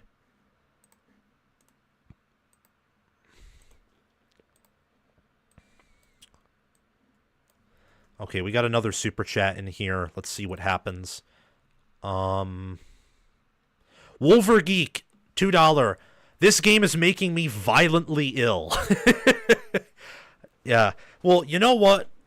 From a Michigan fan to a Michigan fan, you gotta hope that Bryce Underwood is as generational as people say he is. Because if he is, then there's actually a fairly good chance Michigan wins it all in the next, 4 years. I mean, they're paying him so much money that I guarantee you he's at Michigan for 4 years.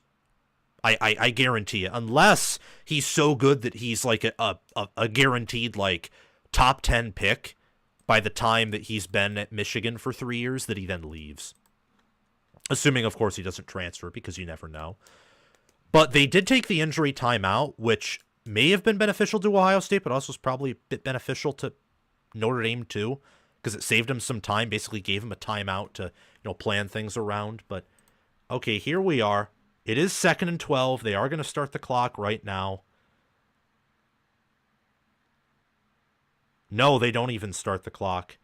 It is going to be Riley Leonard throwing a screen, and that's not going anywhere. He cut to the wrong side. Denzel Burke on the tackle right there. That's going to be 3rd and 9, so it's going to be a 3rd and long again for an offense that they struggle so badly at that type of stuff. Leonard, back to pass. He's going to step up. He's going to go deep, and it's caught with pass interference. Holy cow. Touchdown, Notre Dame. Oh, crap. Didn't mean to say touchdown, Ohio State. Touchdown, Notre Dame. Wow.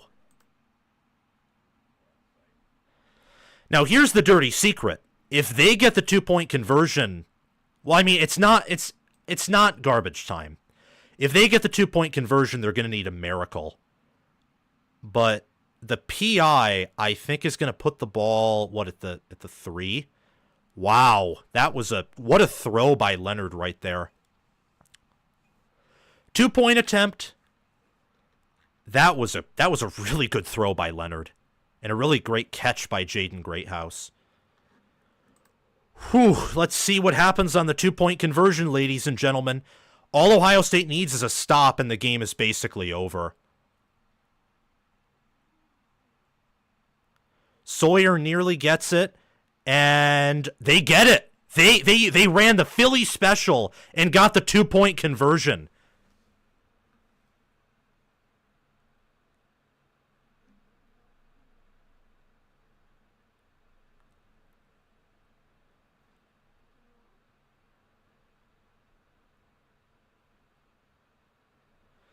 Yeah, this ain't garbage time anymore. Although Ohio State, should still... Wow. So it's 31-23 with 4:15 left. Notre Dame just needs a touchdown and another 2-point conversion to tie this game up. Wow. What's going on here?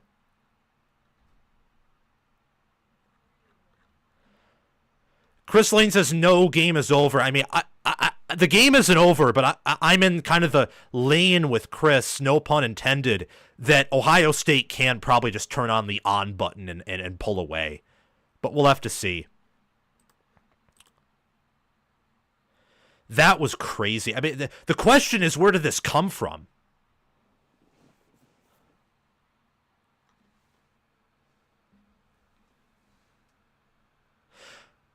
What I will say, last thing I'll say, is 2023's Ohio State defense does not allow this to happen. That never happens. Ever.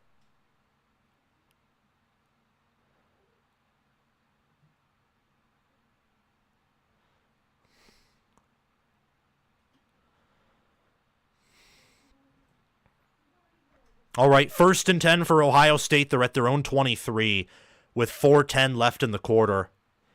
And wow, it's just Notre Dame. See, he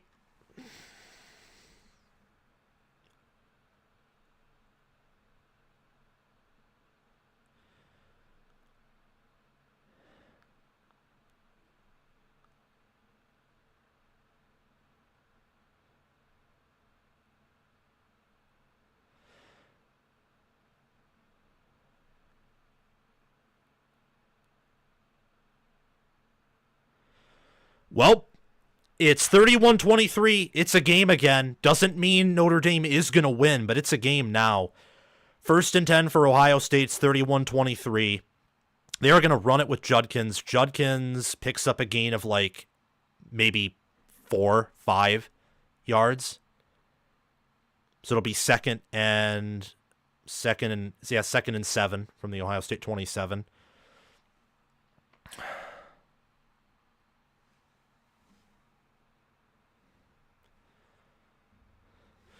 3:47 left in the game. If you're Ohio State, you got to have a first down here. You have to. You must have a first down. Will they throw it? That's the ultimate question. The answer is no. And Will Howard's going to pick up a first down. 1st and 10, Ohio State. They're at their own 35.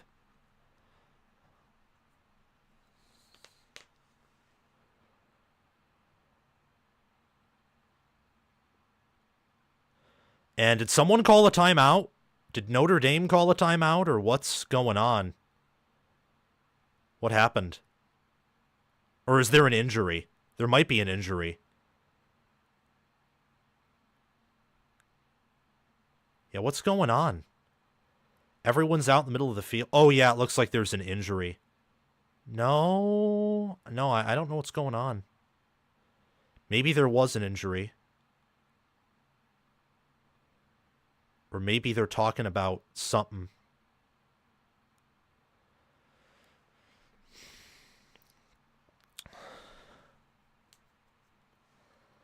Okay, 1st and 10. I don't know what happened there, but oh well. 1st and 10, 3:17 left in the game. If you're Notre Dame, you can really only allow one more first down.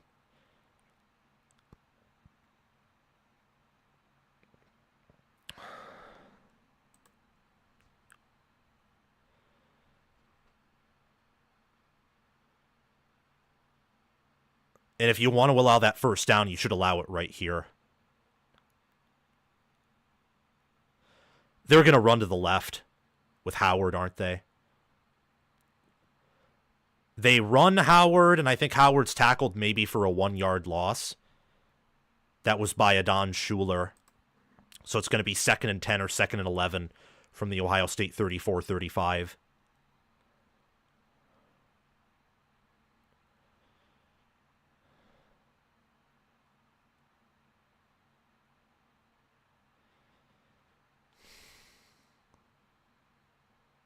And Notre Dame takes their first time out.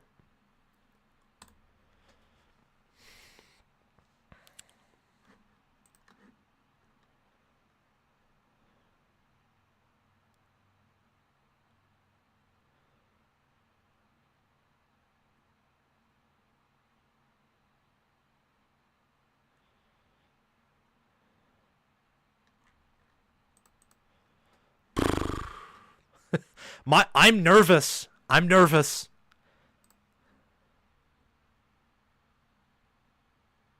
The ironic thing about all this is even if Ohio State wins, they're probably not scoring again, which means Notre Dame covers.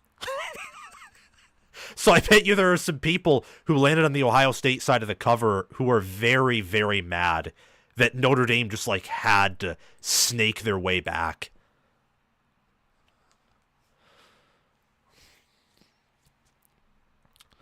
All right, let's see what happens. I would not be shocked if Ohio State decided to pass it. It'd be the most Ohio State thing ever to pass to like end the game. It's going to be a Will Howard run, and he's going to be tackled for about a 1-yard loss. So it'll be 3rd and long for the Buckeyes. They're just trying to melt clock. And Notre Dame takes their second timeout. A little bit of a gamble there by Freeman, but I think Freeman's thinking with 2 minutes left in the game and a timeout, we can make that work. Whew.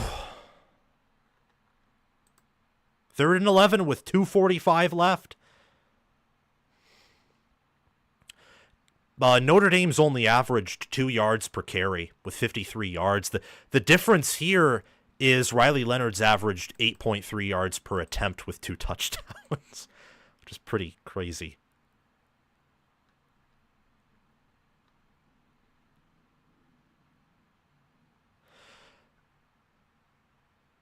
Someone said just throw the ball.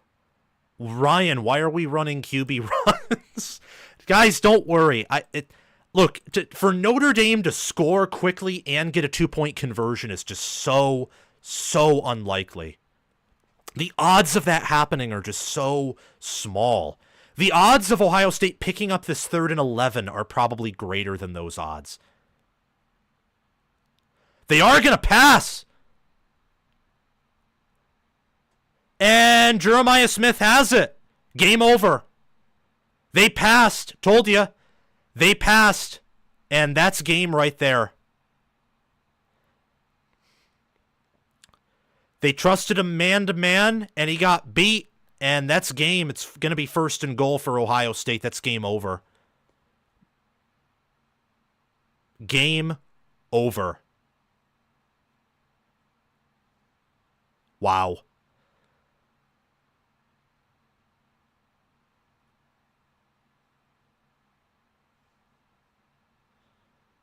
Whew. Good play call right there. Seriously. It was a good play call. Yeah, game over. Game over.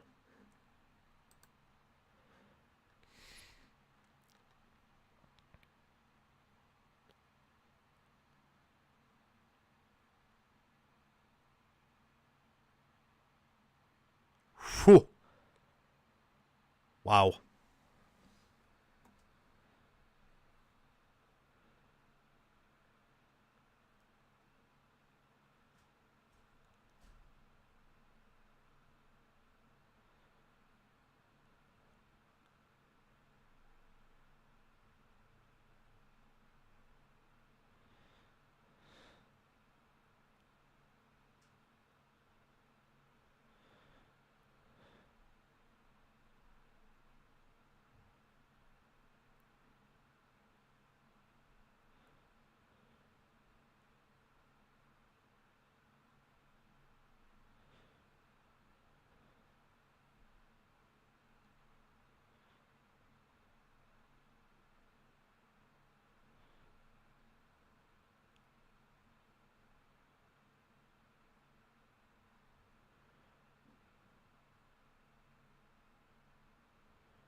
Wow. That was something else. Yeah, this game's over barring a disaster. Oh, I see we got another super chat though. I bet you it's Chris Lane. Sam, you're the best. I love you, bud. I love you too, Chris. I love all you guys on here.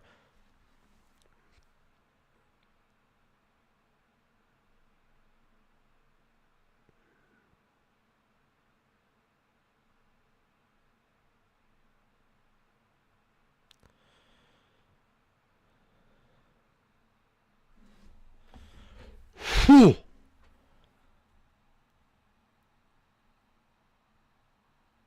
The Lions lose and now this nonsense. Hey, honestly, I'm happy for Ohio State. I'm not even mad. The only thing I didn't want this to be was a blowout, and it's not a blowout. Anyone who tries to paint this game as some type of blowout is an idiot. It wasn't. It could have been. It should have been, but it wasn't. All I wanted was some entertaining football. I've been a Ryan Day defender, so to everyone who said that I was overlooking things about Ryan Day, leave. Even though I sadly didn't pick him to win it all preseason, what counts most is picking teams to win week by week. I was right about this game. I was right about Texas. Nearly was I right about Penn State Notre Dame. And if you're a Penn State fan, you should feel disgusted for the reason that if your team had one wide receiver, you may have won it all this year, which also should be encouraging for next year because you bring everyone back except Carter and Warren, and your wide receiver room probably is upgraded based off the transfers you brought in and the others you'll bring in the spring. Right, so first and goal, Ohio State. They are just going to run it with Judkins, although there is a penalty. I think it's going to be a false start.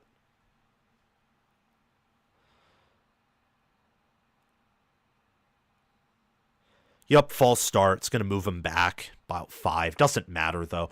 The only way Notre Dame wins is if they force Ohio State to, miss the field goal, or they block the field goal and return it for 6.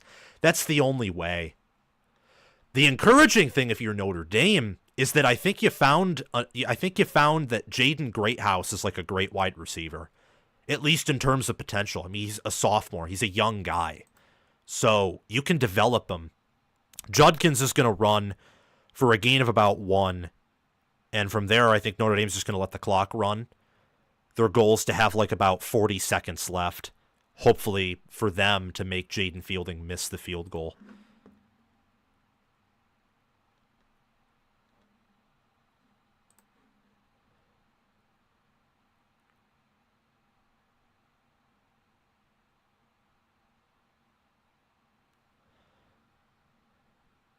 Nope, Notre Dame took their final timeout.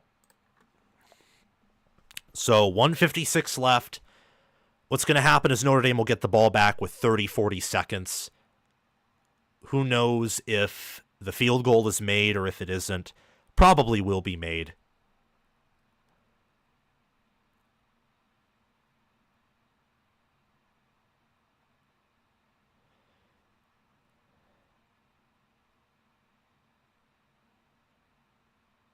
Wow.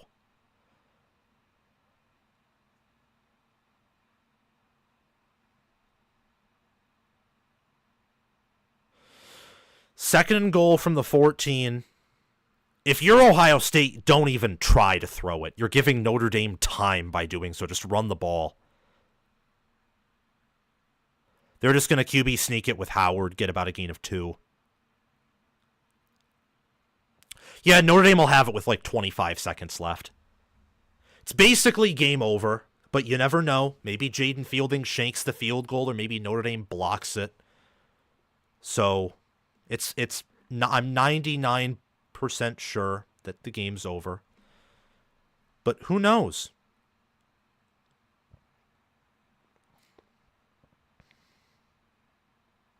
I will say, though, Notre Dame is fortunate to be in this position as is. The Ohio State fumble, and then that's the only thing I'm going to say that's flukish, though. Just because I don't want to be too unfair to Notre Dame and just say, they never had a chance here. I think it's clear that there is a universe in this game where Notre Dame beats Ohio State, unlike TCU over Georgia, but it's not likely. Ohio State's clearly the better team.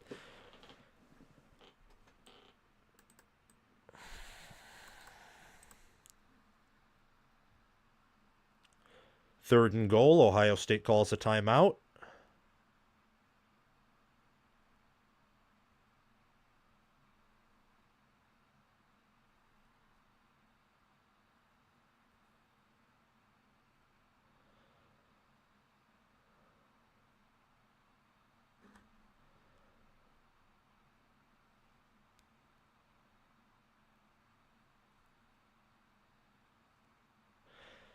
And Notre Dame's defense is out on the field. Third and goal, 31-23.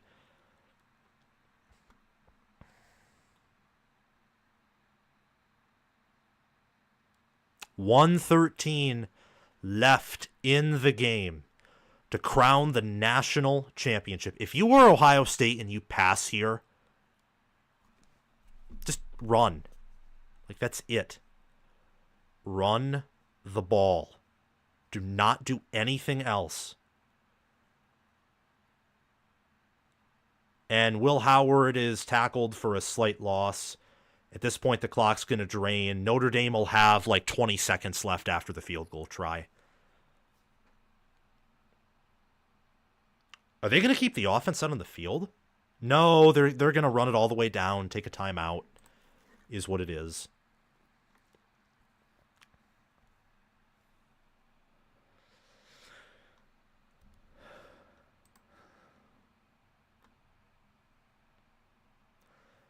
Good game. Good game for Ohio State. That's what I'm going to say. Like, seriously, good game. I think that, like, with Ohio State, what you have to do is you have to enjoy it all. You have to. Enjoy it all. Are they going to send out the field goal? They should. They should. Because, you know, you kick it, the game's over no matter what. If you, like, just try and go for it to run out the clock like some people do to run a few seconds off, you're risking a tied game. You kick the field goal. They take their last timeout. Both teams have 0 timeouts. Fielding's going to go out there to try and make a field goal.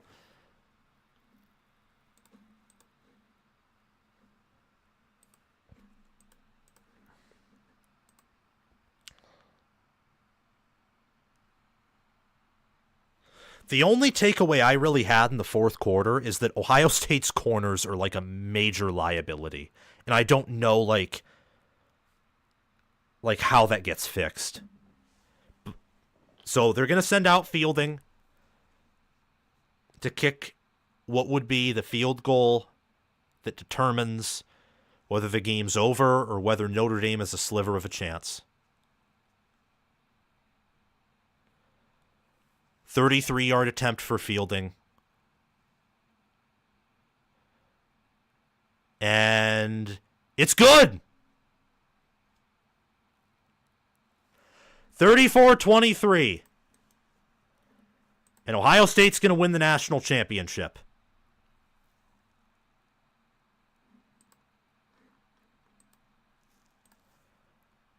(34-23).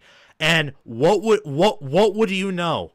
Special teams was better for Ohio State than it was for Notre Dame because Notre Dame missed their field goal. They doinked it. It was a bit of a wobbler from Fielding, but it was good. That's what matters.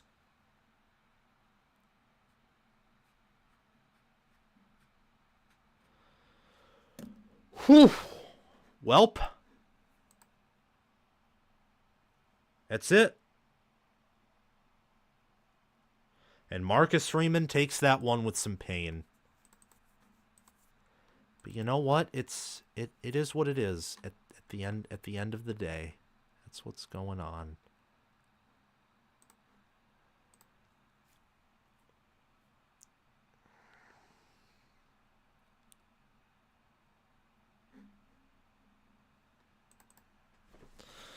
All righty.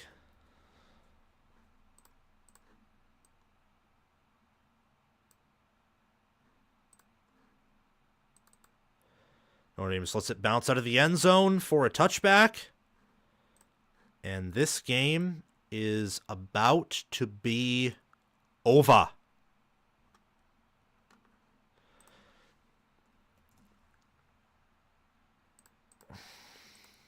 And I'm going to go live, like, very quickly after the game is over to recap it. That's what's going to happen.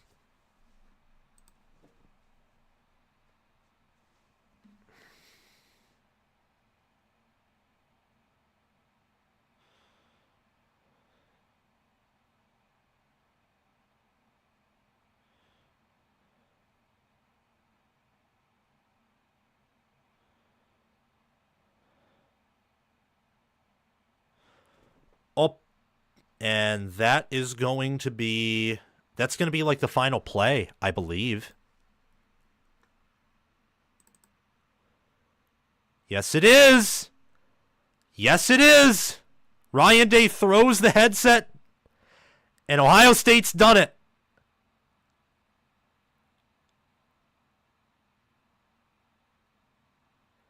They have won the national championship. O-H-I-O. Ohio State is your 2024 national champions. Not in the way that you would expect, but they've won it all. Good for them. They have won it all. Game over. Game over. Over. All right. Alrighty, guys. Wow. This is incredible. The red confetti releases. Notre Dame had a hard-fought effort. They nearly came back. They nearly did. So, got to give them credit there. They actually made it a game. It wasn't a total humiliation and blowout. But Ohio State wins it all. Ryan Day has won his first national championship, and in my opinion, he is now in the same book as Jim Tressel and of Urban Meyer. They've done it. I'm now refreshing the Wikipedia page, because soon enough someone's going to edit the fact that they won it all, which is just incredible. Beyond incredible. Matt Tripp, $2. Love you, Sam. Go Buckeyes. OHIO. Awesome. It's just, I'm actually happy for Ohio State. Good for you. Good for you, and good for Ryan Day, and good for all of those players. Wow. Just an incredible, incredible performance in the playoffs after what transpired in the regular season. Day wins his first and last champ. No, I don't think he's winning his last. I don't think so.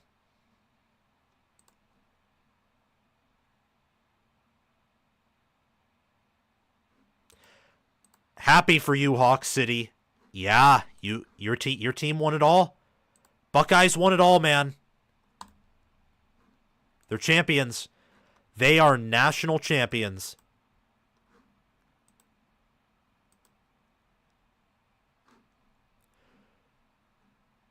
Good for good for Ryan Day. I also said good for Notre Dame too, and honestly, good for Notre Dame. Notre Dame, with their current staff, is only going to get better. They're like singing their anthem in the end zone. Notre Dame is. They had a hard fought game. I mean, I'm telling you guys, a few plays change, and yeah, they never come back, but they put up an effort. They never gave up, and that's a sign of good culture right there.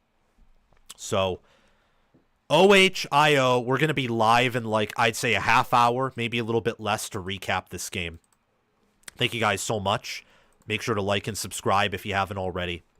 And hit the notification bell so that you get notified when we go live. I'll see you there soon.